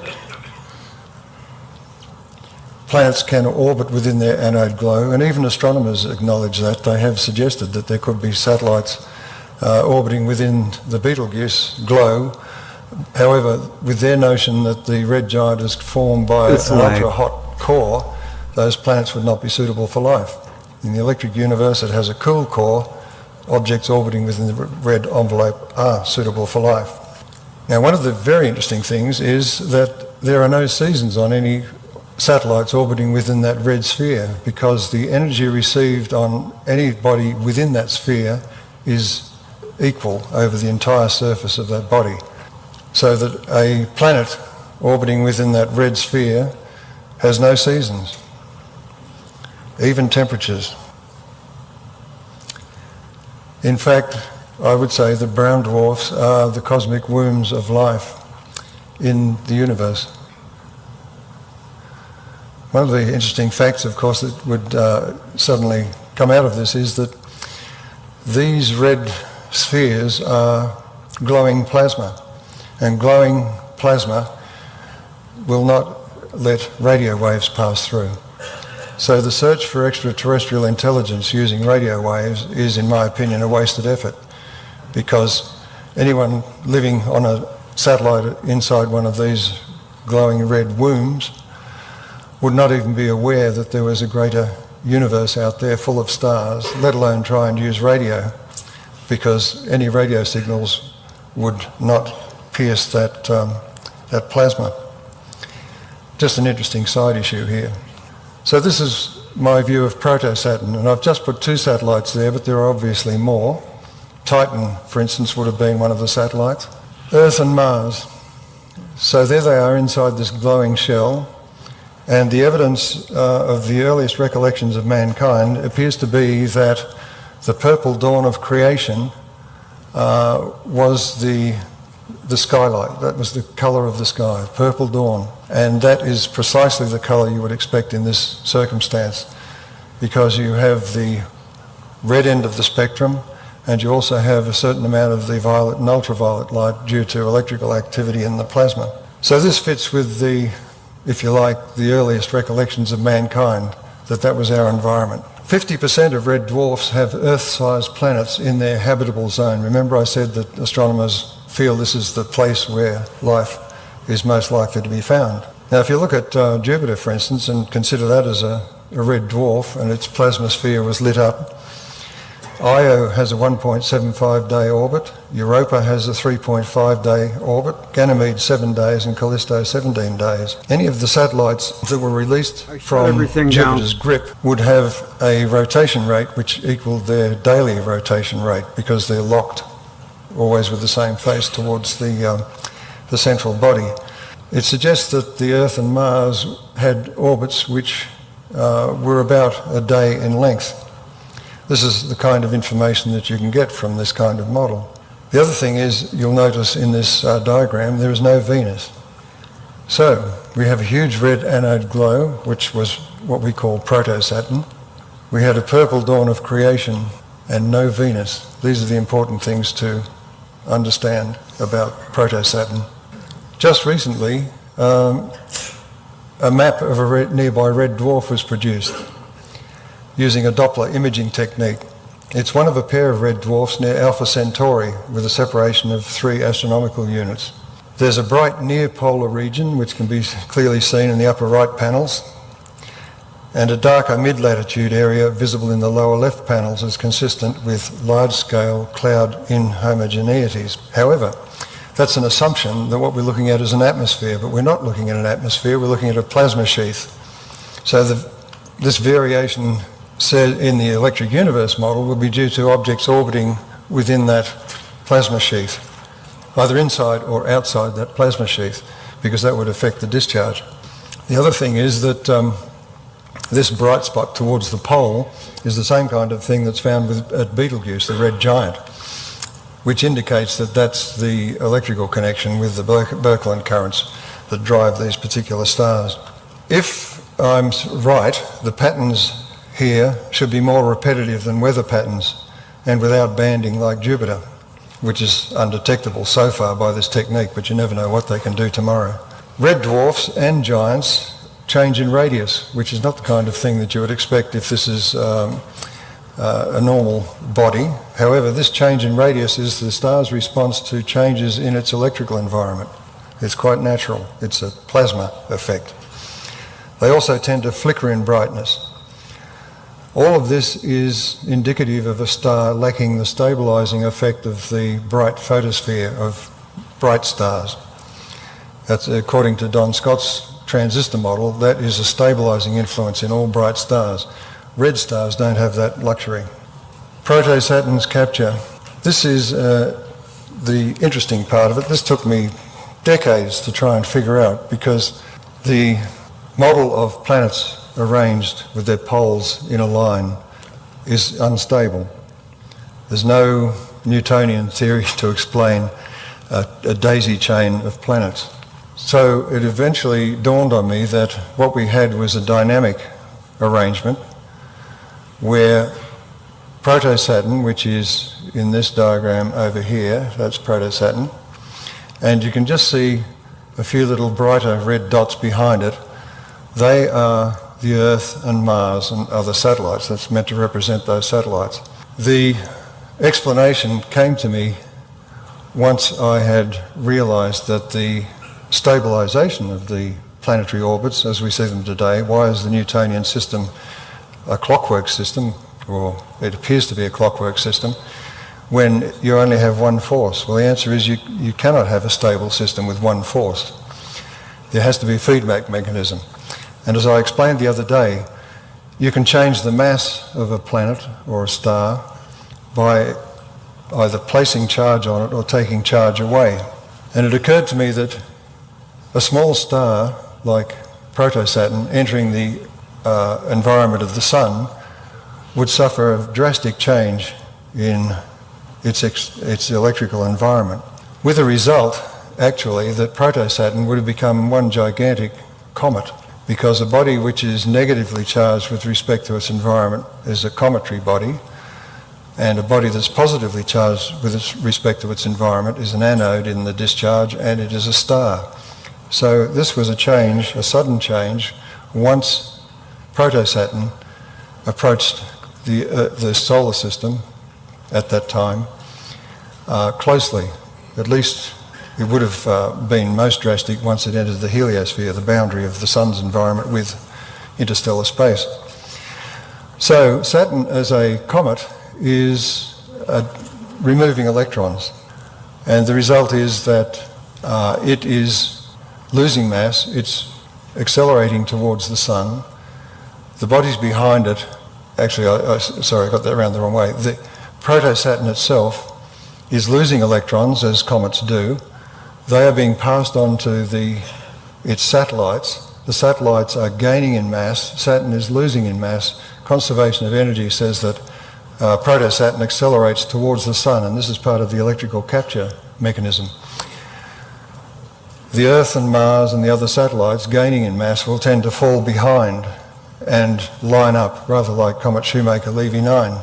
The electrical discharge, the polar discharge, in my opinion then, is the central column of Saturn's cometary discharge. We were sitting in this cometary tail, right in the middle of it. And all of the plasma discharge effects that were witnessed by the ancients and chiseled into rock come from that period of capture. I've said as a cometary body, proto-Saturn loses electrons, it accelerates towards the Sun. All of this could explain all of the plasma phenomena, discharge phenomena, recounted by Dave Talbot and Eduardo Cardona. The latest measurements by Pitieva and Standish suggest the astronomical unit is increasing about 23 feet per century. That means that the Earth is actually, its orbit is shifting over time. But according to the beliefs of astronomers, the astronomical unit shouldn't change at all. The mechanism I'm describing for the modification of gravity provides a mechanism that can be tested, because the Earth's orbit expansion should be a discontinuous function with discrete jumps following major solar storms and at Venus's inferior conjunction, when we sit in the cometary tail of Venus. So there are various means of testing these ideas too, outrageous as they may seem. A brighter moon.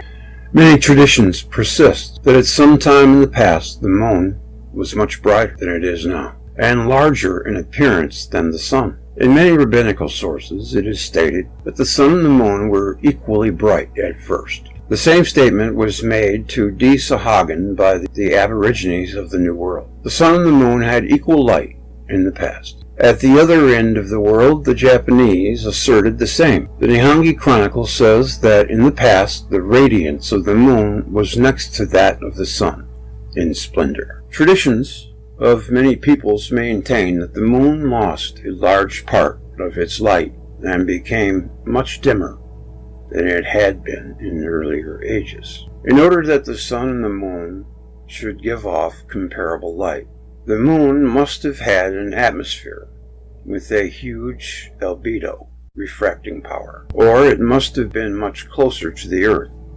In the latter case, the moon would have appeared larger than the sun. In fact, the Babylonian astronomers computed the visible diameter of the sun as only 2/3 of the visible diameter of the moon, which makes a relation of 4 to 9 for the illuminating surfaces. This measure surprised modern scholars, who are aware of the exactness of the measurements made by the Babylonian astronomers, and who reason that during the eclipse one can easily observe the approximate quality of the visible disks. And there's your references.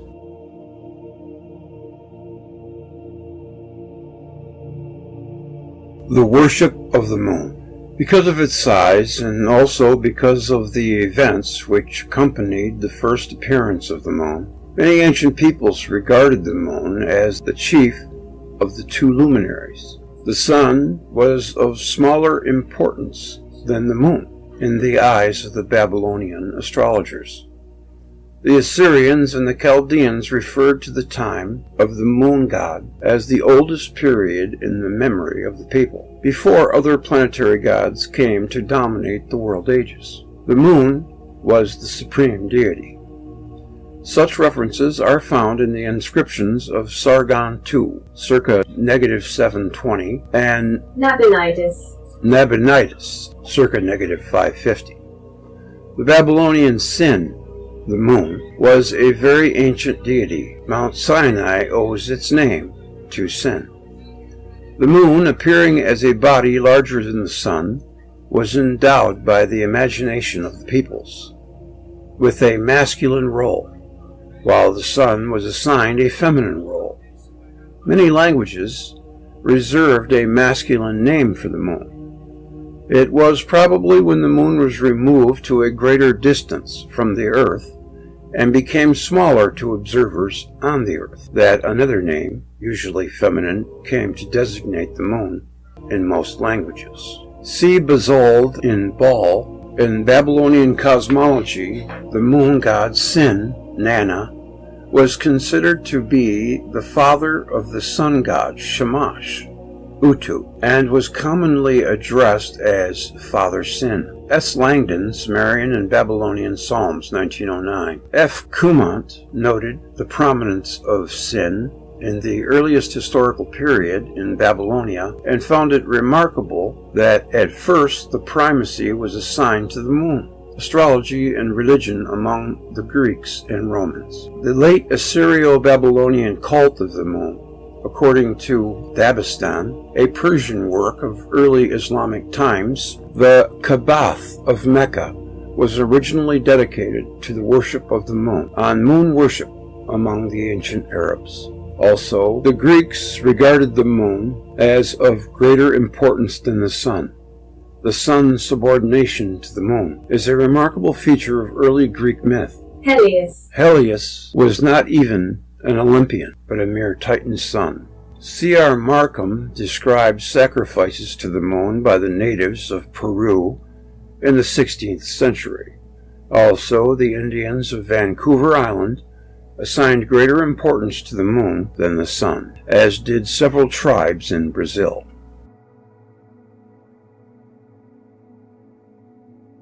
The Deluge. The scriptural deluge is regarded by historians and critical exegetes as a legendary product. The legend of a universal deluge is in itself a myth and cannot be anything else. It is most nakedly and unreservedly mythological. The tradition of a universal deluge is told by all ancient civilizations, and also by races that never reached the ability to express themselves in written symbols of a language. It is found all over the world, on all continents, on the islands of the Pacific and Atlantic, everywhere. Usually it is explained as a local experience carried from race to race by word of mouth. The work of collating such material has repeatedly been done, and it would only fatigue the reader were I to repeat these stories as told in all parts of the world, even in places never visited by missionaries. The rest of the collected traditions are also not identical in detail, and are sometimes very different in their setting from the Noah story, but all agree that earth was covered to the mountaintops by water of the deluge coming from above, and that only a few human beings escaped death in the flood. The stories are often accompanied by details about a simultaneous cleavage of the earth. In pre-Columbian America, the story of a universal flood was very persistent. The First World Age was called Antenacia, or the age that was brought to its end by a universal deluge. This is written and illustrated in the ancient codices of the Mexicans and was narrated to the Spaniards who came to the new continent. The natives of Australia, Polynesia, and Tanzania, discovered in the 17th century, related almost identical traditions. Clay tablets with inscriptions concerning the early ages of the deluge were found in Mesopotamia. Their similarity to the biblical account and the story of the Chaldean priest Berosus, who lived in the Hellenistic age, caused a great sensation at the end of the last century and the beginning of the current one. On this sensational discovery was based the sensational pamphlet Babel und Bible by Frederick Delitzsch, 1902, who tried to show in that the Hebrews had simply borrowed this story, along with many others, from the Babylonian store of legends. But if here and there the story of the flood could be said to have been borrowed by the scriptural writer from the Babylonians, and by some natives from the missionaries, in other cases no such explanation could be offered. The indigenous character of the stories in many regions of the world makes the borrowing theory seem very fragile. Geologists see vestiges of diluvial rains all over the world. Folklorists hear the story of a universal flood wherever folklore is collected. Historians read of a universal flood in American manuscripts,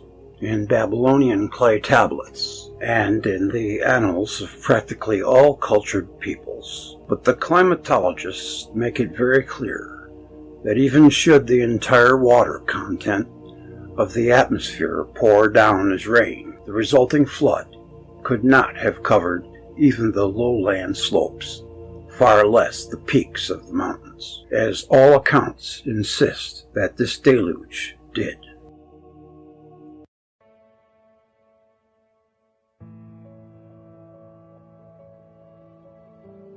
William Whiston and the Deluge. The years 1680 and 1682 were years of unusually bright comets. Many pamphlets were printed, especially in Germany, on the imminent end of the world. At the very least, great catastrophes were expected. There was nothing new in such prognostications. In earlier centuries, and also earlier in the 17th century, comets were regarded with awe, and every possible evil effect was ascribed to them. Thus, a scholarly author, David Hurlesius, published in 1619 a discourse on a comet that had appeared shortly before in 1618, and enumerated the calamities that this comet and comets in general bring with them or presage.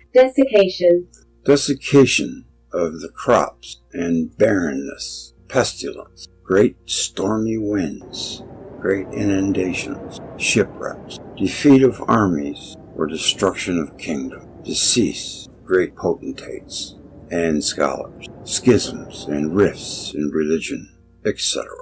The portents of comets are threefold, in part natural, in part political, and in part theological. David Hurlesius also quoted Cicero. From the remotest remembrance of antiquity, it is known that comets have always presaged disasters. From the remotest remembrance of antiquity, it is known that comets have always presaged disaster. The fear and even horror caused by the comet of 1680 was just beginning to calm down when, in 1682, another great comet appeared. Edmund Halley, or Halley if you wish, was 26 years old when this comet of 1682 appeared. He had experience in astronomical observations and calculations, having spent time on the island of St. Helena, cataloging there 341 southern stars. He had observed the transit of Mercury and made pendulum observations. Now he calculated the orbit of the comet of 1682 and predicted its return in 1759. Actually, the periodicity of comets was not first discovered by Halley. The ancient authors knew that comets have their time of revolution. Seneca wrote in his treatise De Cometis, in some respects still the most advanced discussion of this subject, that the Chaldeans counted the comets among the planets. A comet with a periodicity of about 70 years was known to the rabbis. Nevertheless, only little aware of the works of the ancients, the modern world acclaimed Halley to be the discoverer of the periodicity of comets. However, this acclaim came only after his prognostication realized itself. The comet of 1682, or Halley's Comet, returned in 1759. It came somewhat retarded on account of its passage near the planets Jupiter and Saturn. This delay had been calculated, though not quite accurately, by Halley. On the grave of Halley these words are engraved: "Under this marble peacefully rests Edmundus Hellenus, LL.D., unquestionably the greatest astronomer of his age." But when Halley offered his theory of the periodicity of comets, and of the return of the observed comet after 75 years, This theory was not received immediately with enthusiasm. Yet in the mind of a contemporary mathematician, the idea of a periodic return of comets was the beginning of a broadly developed theory of the origin of the world and of the nature of the deluge. William Whiston, born in 1667, published in 1696 his New Theory of the Earth. In this book, he claimed that the comet of 1682 was of 575.5-year periodicity, that the same comet had appeared in February 1106 in plus 531 in the consulate of Lampadius and Orestes, and in September of negative 44, the year of Caesar's assassination. Whiston further asserted that this comet had met the Earth in negative 2346 and caused the deluge. Whiston found in classical literature references to the change in inclination of the terrestrial axis and ascribing it to a displacement of the poles by a comet of the deluge, concluded that before this catastrophe, the planes of daily rotation and yearly revolution coincided, and that, therefore, there had been no seasons. He also found references to a year consisting of 360 days only, and although the Greek authors referred the change to the time of Metreus and Thyestes, and the Romans to the time of Numa, circa negative 700, Whiston ascribed these changes to the effect of the Earth's encounter with the comet of the deluge. Whiston thought that the Earth itself was once a comet. Whiston was chosen by Isaac Newton to take over his chair of mathematics at Trinity College in Cambridge, when Newton, after many years, retired in order to dedicate himself to the duties of President of the Royal Society. Whiston, like Newton, was a Unitarian. He was also close to being a fundamentalist. He was certain that only one global catastrophe was described in the scripture, that of the deluge of the phenomenon described in the book of Joshua. He wrote, "The scripture did not intend to teach men philosophy or accommodate itself to the true Pythagorean system of the world. It is difficult to say what caused Newton, who selected Whiston as his successor, to oppose Whiston's election to the membership of the Royal Society. We have another similar instance a century later, when Sir Humphrey Davy, the mentor of Michael Faraday, conducted a strenuous campaign to keep Faraday from being admitted to the Royal Society, of which Davy was president. So much jealousy in them ranks. But the very idea of a periodicity of comets, gleaned by Whiston from Halley, was not yet accepted.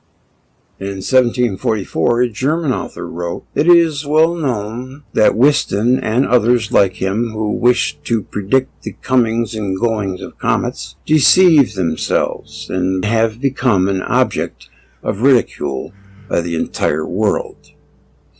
Still later, Whiston was ridiculed by George Cuvier, himself a proponent of a catastrophist theory. Whiston fancied that the Earth was created from the atmosphere of one comet, and that it was deluged by the tail of another. The heat which remained from its first origin, in his opinion, excited the whole antediluvian population, men and animals, to sin, for which they were all drowned in the deluge, except the fish, whose passions were apparently less violent. And some references. In the 2nd century of this era, Rabbi Joshua said, "There is a star which appears every 70 years and misleads the captains of boats." It has been suggested that this statement is a reference to Halley's comet.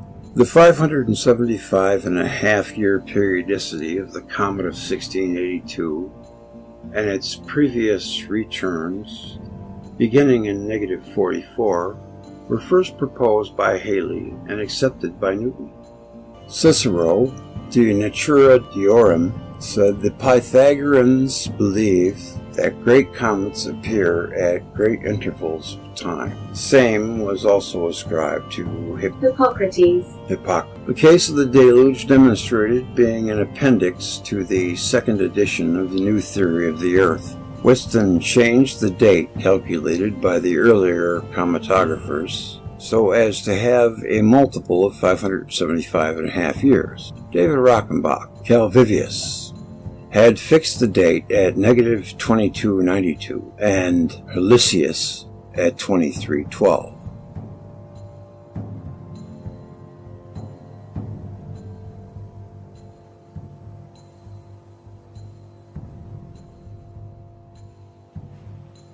Deluge and the Comet. The idea that a comet heralded the deluge was not new with William Winston. It is found in several earlier authors, the so-called cometographers and chronologists of the 17th century. But they only described the appearance of the comet at the time of the deluge as a matter of fact, and did not deduce any theory from it. No causal relation was seen. It was more in the nature of a coincidence. New in Winston was the identification of the comet of 1680 as the comet of the deluge, and the perturbatory effects on the position and motion of our planet, ascribed by him to the activities of the comet. Finally, his general theory that the Earth itself was once a comet. The author, who Winston names as his source, was J. Hevelius, whose Comographia was published in 1668. Apparently, Winston did not go further back to the sources of Hevelius, to Abraham Rockenbach, Seth Calvisius, Hernicus, Exterminus, Christopher Helvicus, 1581 to 1617. Abraham Rockenbach was a scholar of the late Renaissance, a man of broad interests, already evident from the fact that he occupied both the chair of Greek and of mathematics at the University of Frankfurt, and later taught law and became dean of Philosophical College at that university in 1602. He published a short treatise in Latinicus, and in it he had the following entry concerning the deluge. It's a wonder he doesn't speak Latin, the whole thing. In the year of the creation of the world, 1656, after Noah had attained the age of 600 years, 3 days before the death of Methuselah, a comet appeared in the constellation Pisces, was seen by the entire world as it traversed the 12 signs of the zodiac in the space of a month. On the 16th of April, it again disappeared. After this, the deluge immediately followed, in which all creatures which live on earth and creep on the ground were drowned, with the exception of Noah and the rest of the creatures that had gone with him into the ark. About these things is written in Genesis chapter 7. Rockenbach lived and wrote nearly 100 years before Winston. What were Rockenbach's sources? He did not let us know. He referred to them at the beginning of his treatise, claiming that it was based on information extrabationist from most trustworthy and the most ancient of the early writers. We have already occasion to quote from Rockenbach in connection with the comet that shone during the Exodus. There he refers only to Pliny, although he probably used other sources besides. Letus, Servius, Hephaestion, and Junctinus wrote about comets, and Servius mentions also the writings of Tempestor and Petrosirus, although we may never be certain of the sources on which Abraham Rockenbach and other cometographers drew in mentioning a comet in connection with the deluge. The great medieval rabbinical authority, Rashi, was probably among them. Rashi wrote concerning Kima, a celestial body mentioned in Job 9:9 and 38:31, and in Amos 5:8, that it is a star with a tail, or a comet. In Talmud, Kima is associated with the deluge, and this seems to have been the source of the cometographer's assertion the comet appeared in conjunction with that event. The question now is, what was Kima, and what was its role in the deluge? Was it really a comet, as Rashi thought? And there are references. Rashi is an abbreviation for Rabbi Isaac ben Solomon. He lived in the south of France in the 11th century. His commentary to the Bible and to some parts of the Talmud is still regarded as the most authoritative in the field of rabbinical knowledge, which has great authorities in every one of the 20 centuries since the beginning of the rabbinical learning. Till today, Rashi's commentary is supplied to many Hebrew editions of the scriptures and Talmud. And world's inclusion, the comet Typhon. Thanks for listening. Thanks for listening. Thanks for listening. Thanks for listening. Thanks for listening. Thanks for listening. We got one more in the series. Kima.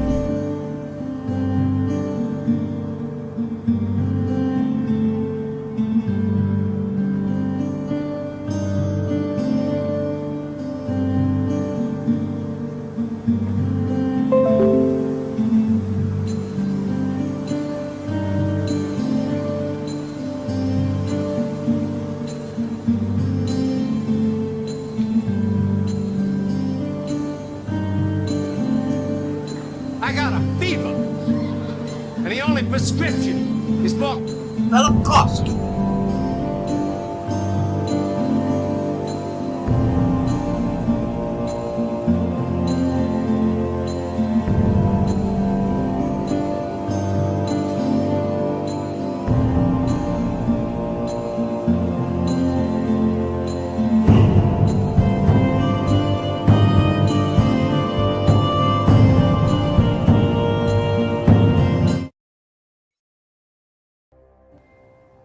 The origin of the planetary system.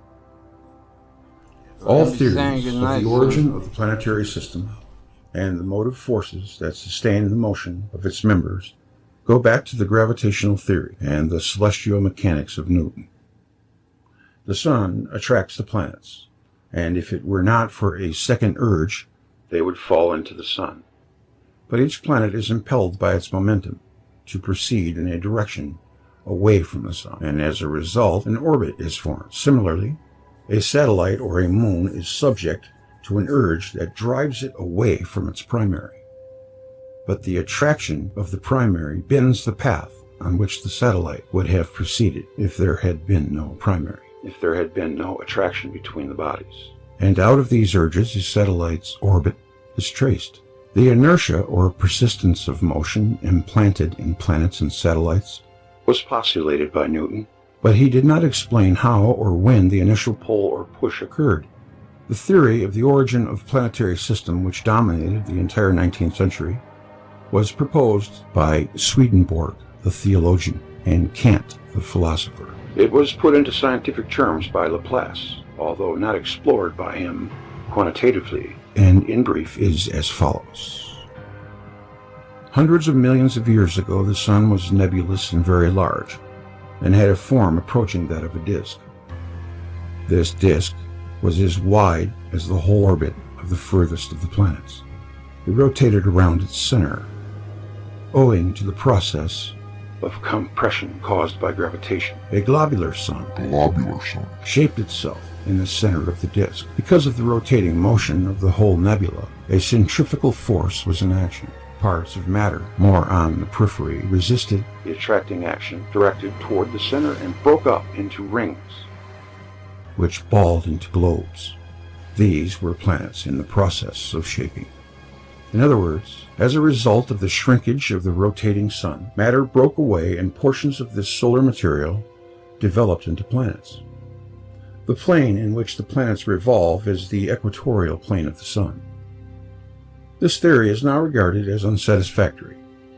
Three objections stand out above others. First, the velocity of the axial rotation of the sun, at the time the planetary system was built, could not have been sufficient to enable bands of matter to break away. But even if they had broken away, they would not have balled into globes. Second, the Laplace theory does not explain why planets have larger angular velocity of daily rotation and yearly revolution than the sun could have imparted to them.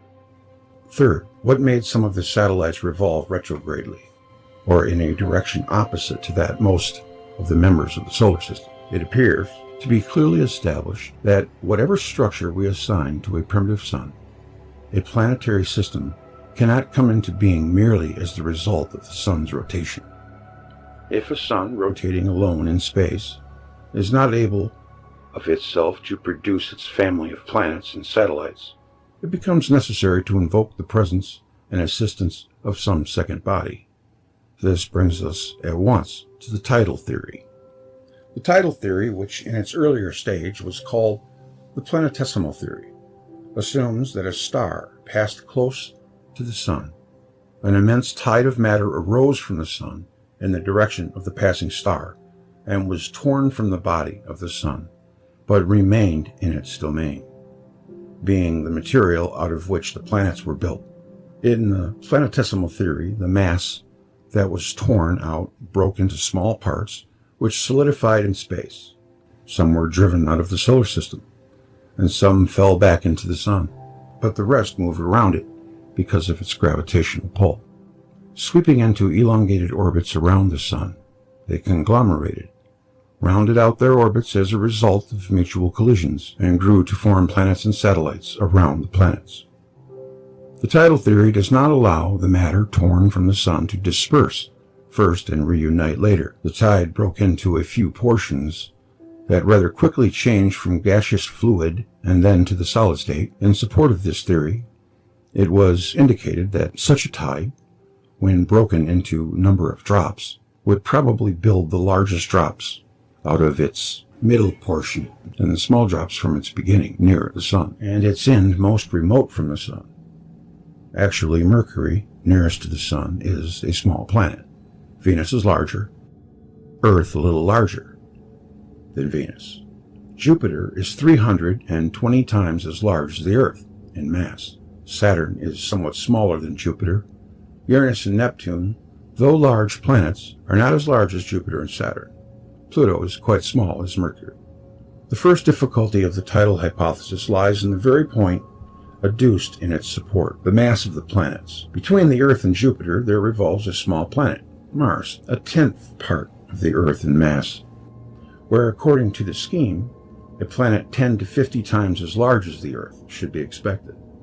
Again, Neptune is larger and not smaller than Uranus.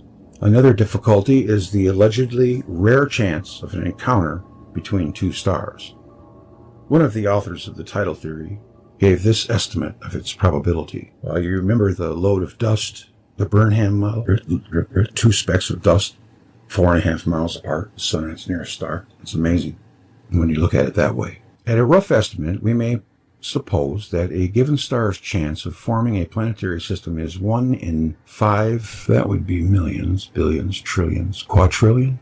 See how many sets of zeros? 1, 2, 3, 4, 5, 6 sets of zeros with 5 quadrillion years. But since the lifespan of a star is much shorter than this figure, only about 1 star in 100,000 can have formed a planetary system in the whole of its life. But we know that's not true now.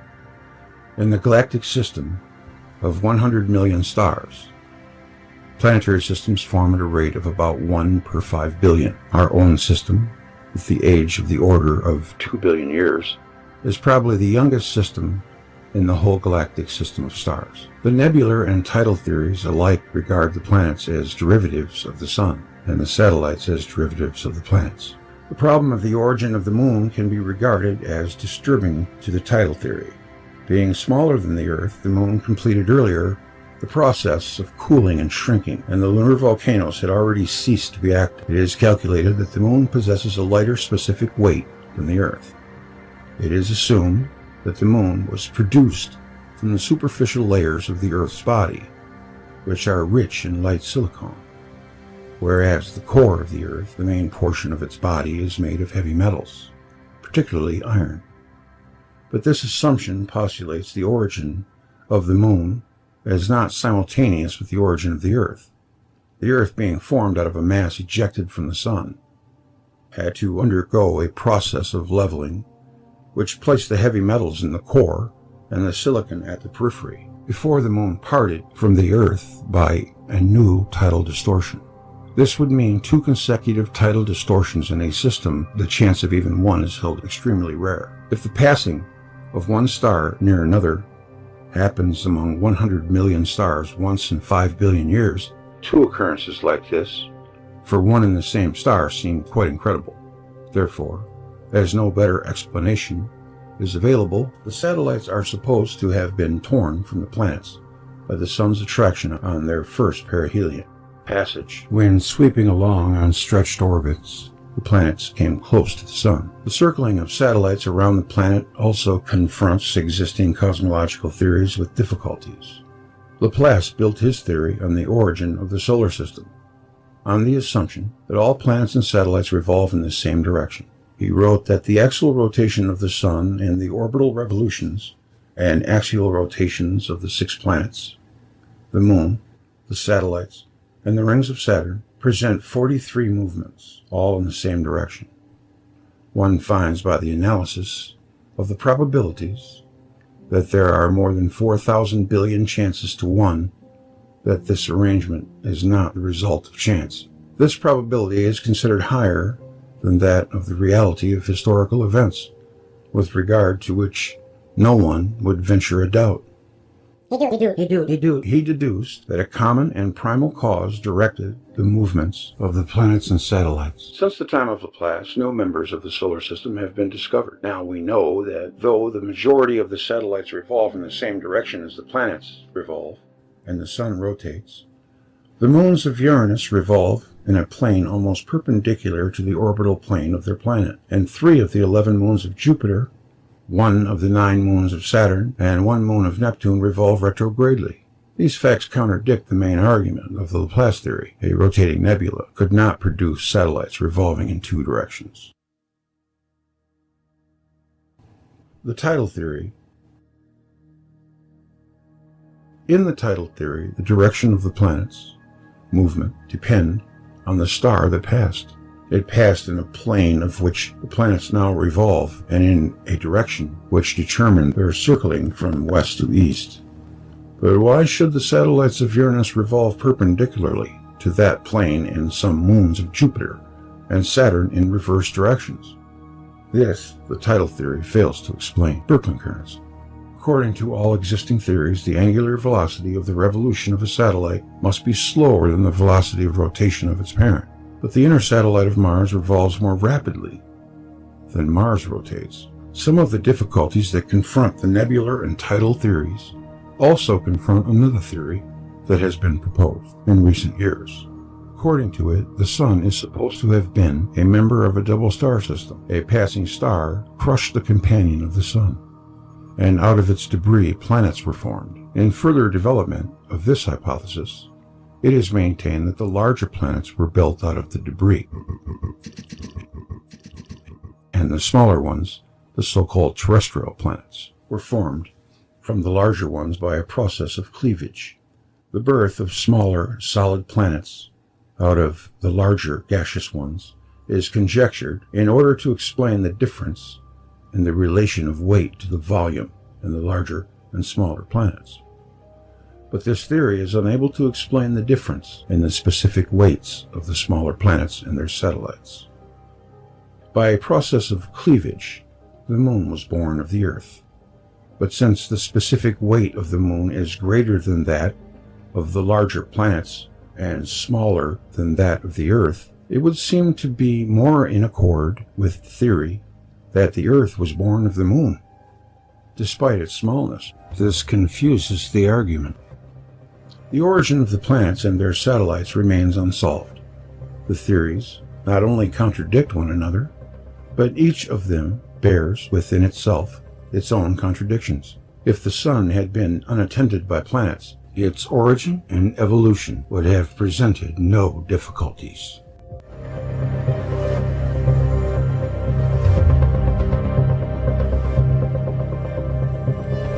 Okay, I think I know where I can find Kima.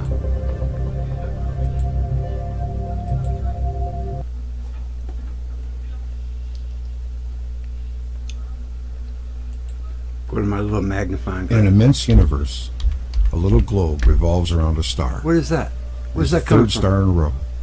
Mercury, Stop it. Venus, Earth, of the planetary family. It is of a solid core covered over most of its surface with liquid. Oh, right it has here. a gaseous symbol. There it is. Hoo-hoo. Hee-hee. Aha.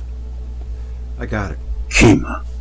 In the tractate Brakat of the Babylonian Talmud, it is said that the deluge was caused by two stars that fell from Kima toward the earth. The statement reads, "When the Holy One wanted to bring a flood upon the world, he took two stars from Kima and brought a flood upon the world." Now, I have already mentioned that Rashi, the medieval exegete, whose authority is unsurpassed among the rabbis, says that in the quoted sentence, Kima means a star with a tail, or a comet. This explanation found its way into the works of several Gentile theologians. Should it be understood so that two large meteorites fell from a comet and falling on Earth caused tidal waves?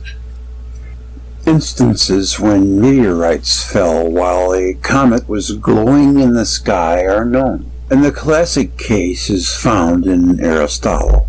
Should a meteorite equal in mass to one which, by its impact, formed the Arizona crater, fall into the ocean, tidal waves of a wide spread would result, possibly circling the globe. Then are we to understand the deluge as a huge tidal wave rushing across the continents? This picture differs widely from the story in Genesis, according to which water was falling for a long period from the sky, and the waters of the depths rose, covering the surface of the earth.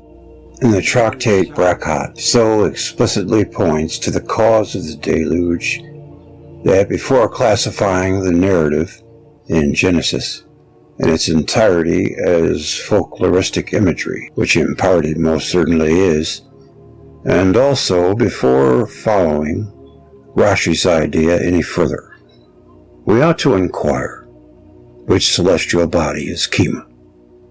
Is it correctly explained as a comet? It is mentioned in several instances in Job chapter 9.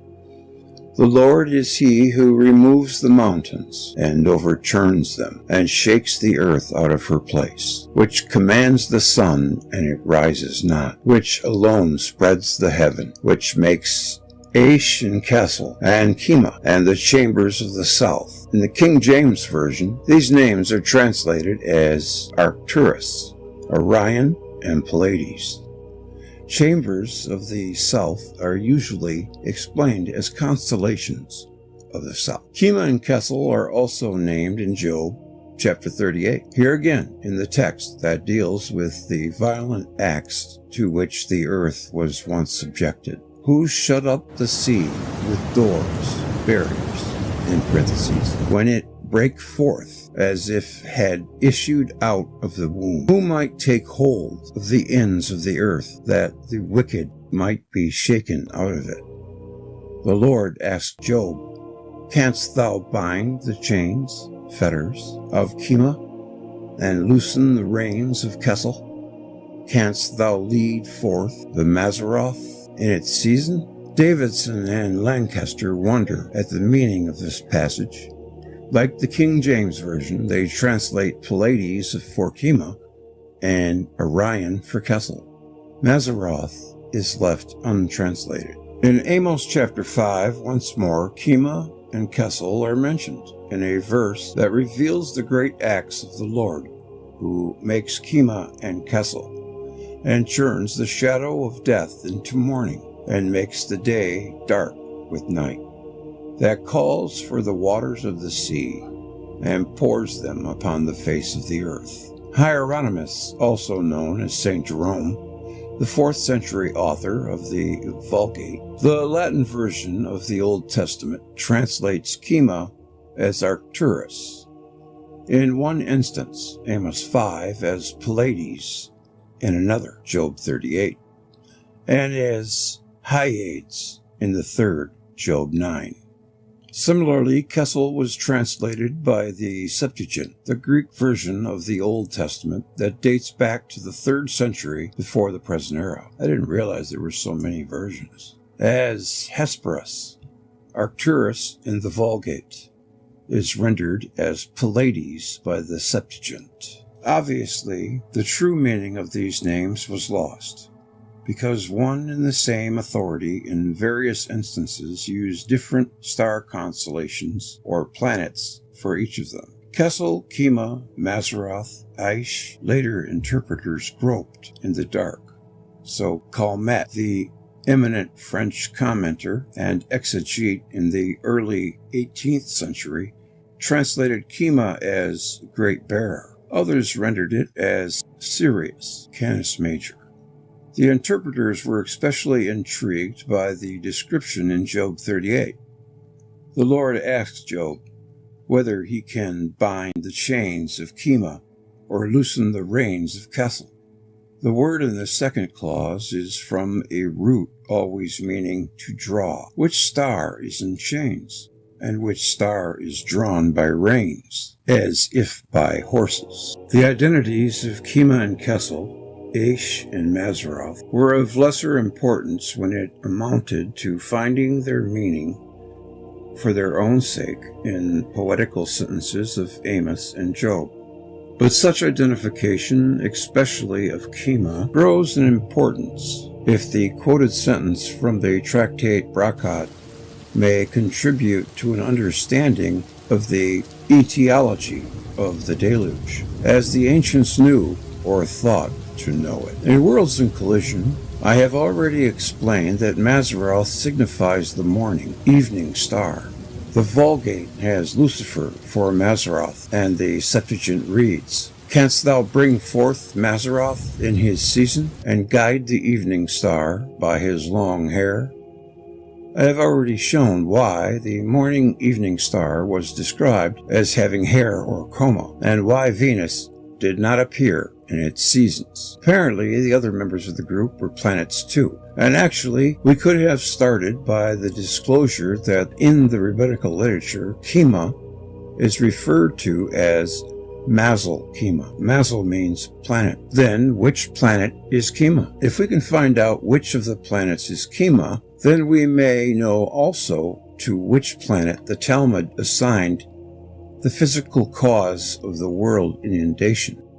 As we have seen, the biblical texts by themselves do not contain the means to determine which of the planets Kima and Kessel are. Were it not for the heat of Kessel, the world could not endure the cold of Kima. Were it not for the cold of Kima, the world could not endure the heat of Kessel. This sentence is found, too, in the Babylonian Talmud, in the Tractate Brakat. Kessel means fool. From the biblical texts, it is not apparent why one of the planets received this adverse name, or why, more probably, the word fool was derived from the name of a planet. In the Iliad, Ares Mars is called fool. Pallas Athena said to him, "Fool, not even yet hast thou learned how much mightier than thou I avow me to be, that thou matchest thy strength with mine."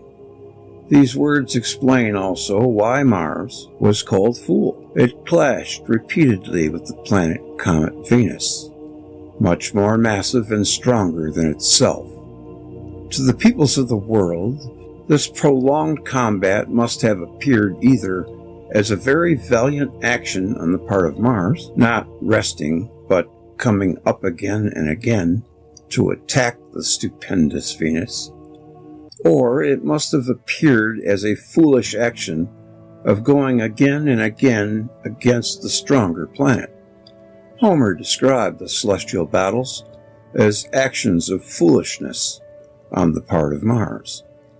Thus, Kessel, or fool, among the planets named in the Old Testament, is most probably Mars. In Pliny, we find a sentence which reads, "The star Mars has a fiery glow, owing to its excessive heat and Saturn's frost. Jupiter, being situated between them, combines the influence of each and renders it healthy." The heating effect described in the Talmud to Kessel is ascribed by Pliny to Mars, and the cooling effect of Kema to Saturn. By this sentence of Pliny, we are strengthened in our identification of Kessel as the planet Mars. It corroborates the conclusion we just made with the help of the Iliad. But what is even more important, Pliny helps to identify the planet Kema. It is Saturn. Cicero also wrote that Saturn has a cooling influence, whereas Mars imparts heat. Porphyry, the author of the 3rd century, wrote similarly with Pliny and Cicero. The power of Kronos, Saturn, they perceive to be sluggish and slow and cold. The power of Ares, Mars, they perceive to be fiery. Porphyry's contemporary, Plotinus, wrote, when the cold planet Saturn is in opposition to the warm planet Mars, both become harmful. Other statements to the same effect are found in Vitruvius and Proclus. In these sentences, as in those of Pliny and of the Talmud, Mars is regarded as being a fiery planet, Saturn as being a cold planet. The passage in the book of Job 38:31 can now be read. Canst thou bind the bonds of Saturn and loosen the reins of Mars? The bonds of Saturn can be seen even today with a small telescope. The reins of Kessel I discussed in Worlds in Collision section The Steeds of Mars. 2 small moons of Mars, Phobos and Deimos, were known to Homer and are mentioned by Virgil. They were regarded by the peoples of antiquity as steeds yoked to Mars' chariot. The passage in the Talmud makes the planet Kema responsible for the deluge, means 2 stars erupted from the planet Saturn and caused the deluge.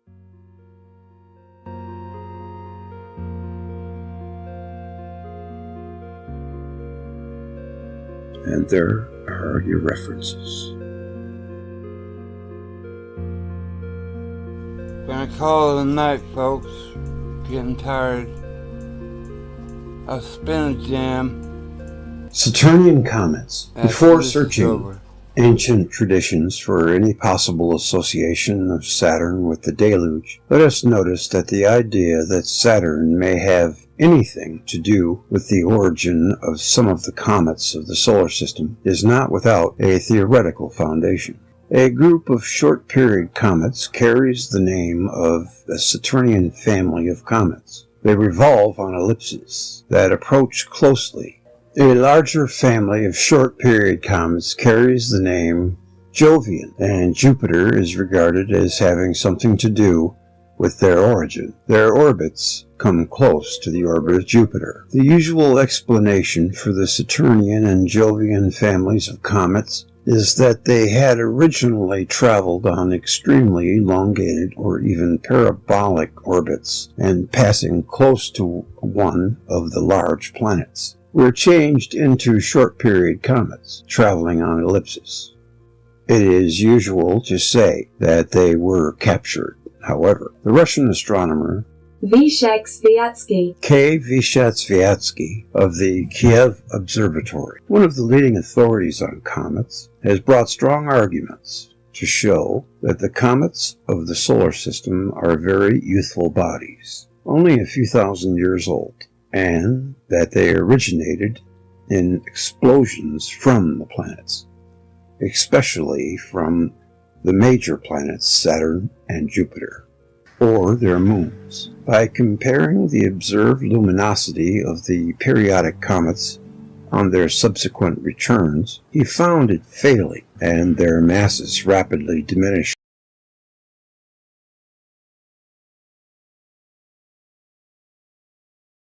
I just wanted to let you know that I just dropped the book Giza Power Plant and Patreon. So if you join, you can listen to the book. It's quite interesting. I'll be doing that about once a week. So I'm back. Alright, back to the show. By loss of matter to the space through which they travel.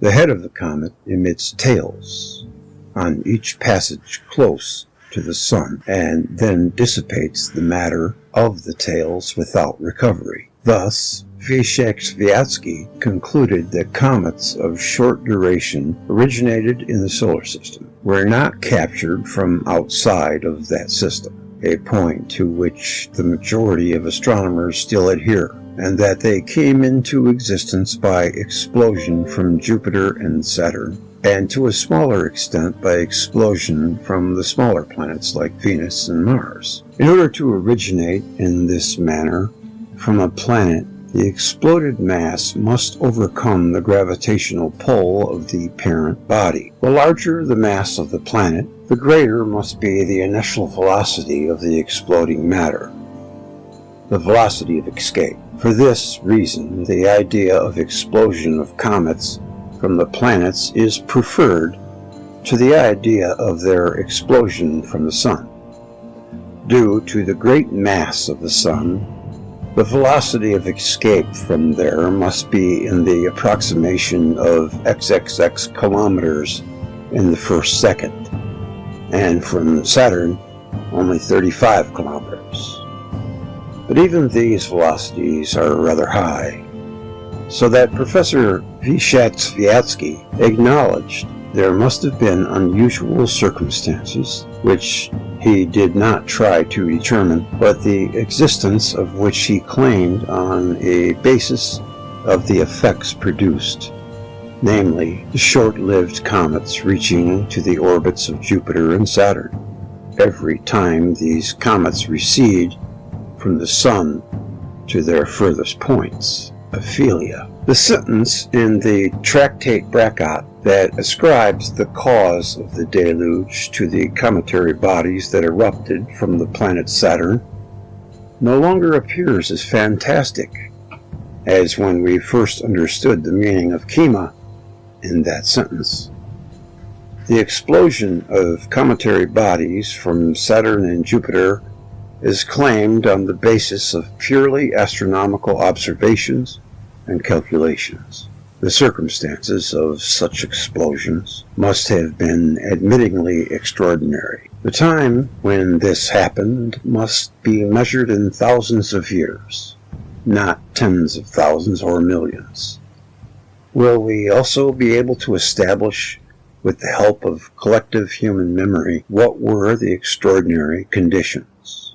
But should we not first, as intended, place ourselves on firmer ground by showing that the statement in the tractate Bracot is not a lone testimony unsupported in the traditions and beliefs of the ancient races of the world?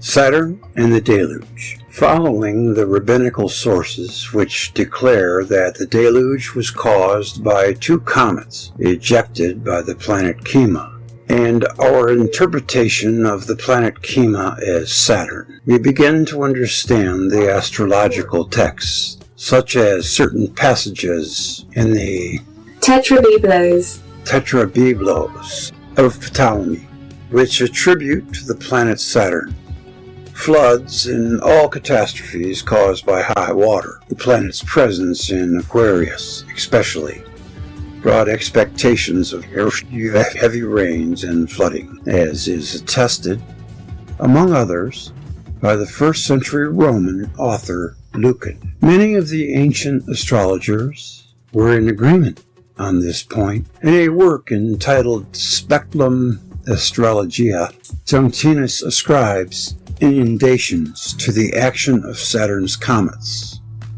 Cuneiform texts contain prophecies of a deluge taking place when a comet assumes a direction with its head towards the earth. Philosophers of antiquity who were not astrologers also expressed their belief that Saturn is in some way related to moisture. Among them, the pre-Socratics Philolaus and Philodemus, and somewhat later Plato. The elder Pliny wrote in his natural history that is well known Heavy rains follow transitions of Saturn. Servius asserted that Saturn is a god of rains. When in the sign of Capricorn, he causes very heavy rains, especially in Italy. And again, Saturn is the god of all that is humid and cold. Proclus recorded the beliefs of the Pythagoreans. Again, in the heavens, Aries is fire, Jupiter air, Kronos water. Nonos referred to the heavens. Aries is fire, Jupiter air, Kronos water. Ancient Kronos, heavy need pouring rain. Hippolytus wrote of the beliefs of a member of the Parate sect. But water, he says, is destruction. Nor did the world, he says, perish by any other thing quicker than by water. Water, however, they assert it to be Kronos. We recognize that the astrological connection between Saturn and catastrophes created by high water has a very ancient origin. In the Chaldean story of the deluge, as told by Berosus, Kronos, Saturn, disclosed to the king Xisuthros that a universal flood would begin on the 15th of the month. Dacios Abydanos says Kronos announced to Xisuthros that a flood would pour from above.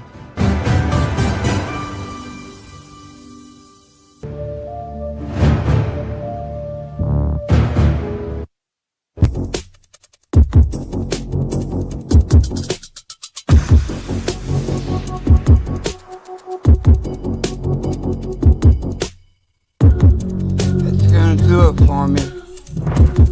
Be careful out there. Happy New Year. I love you all. I'll see you next week.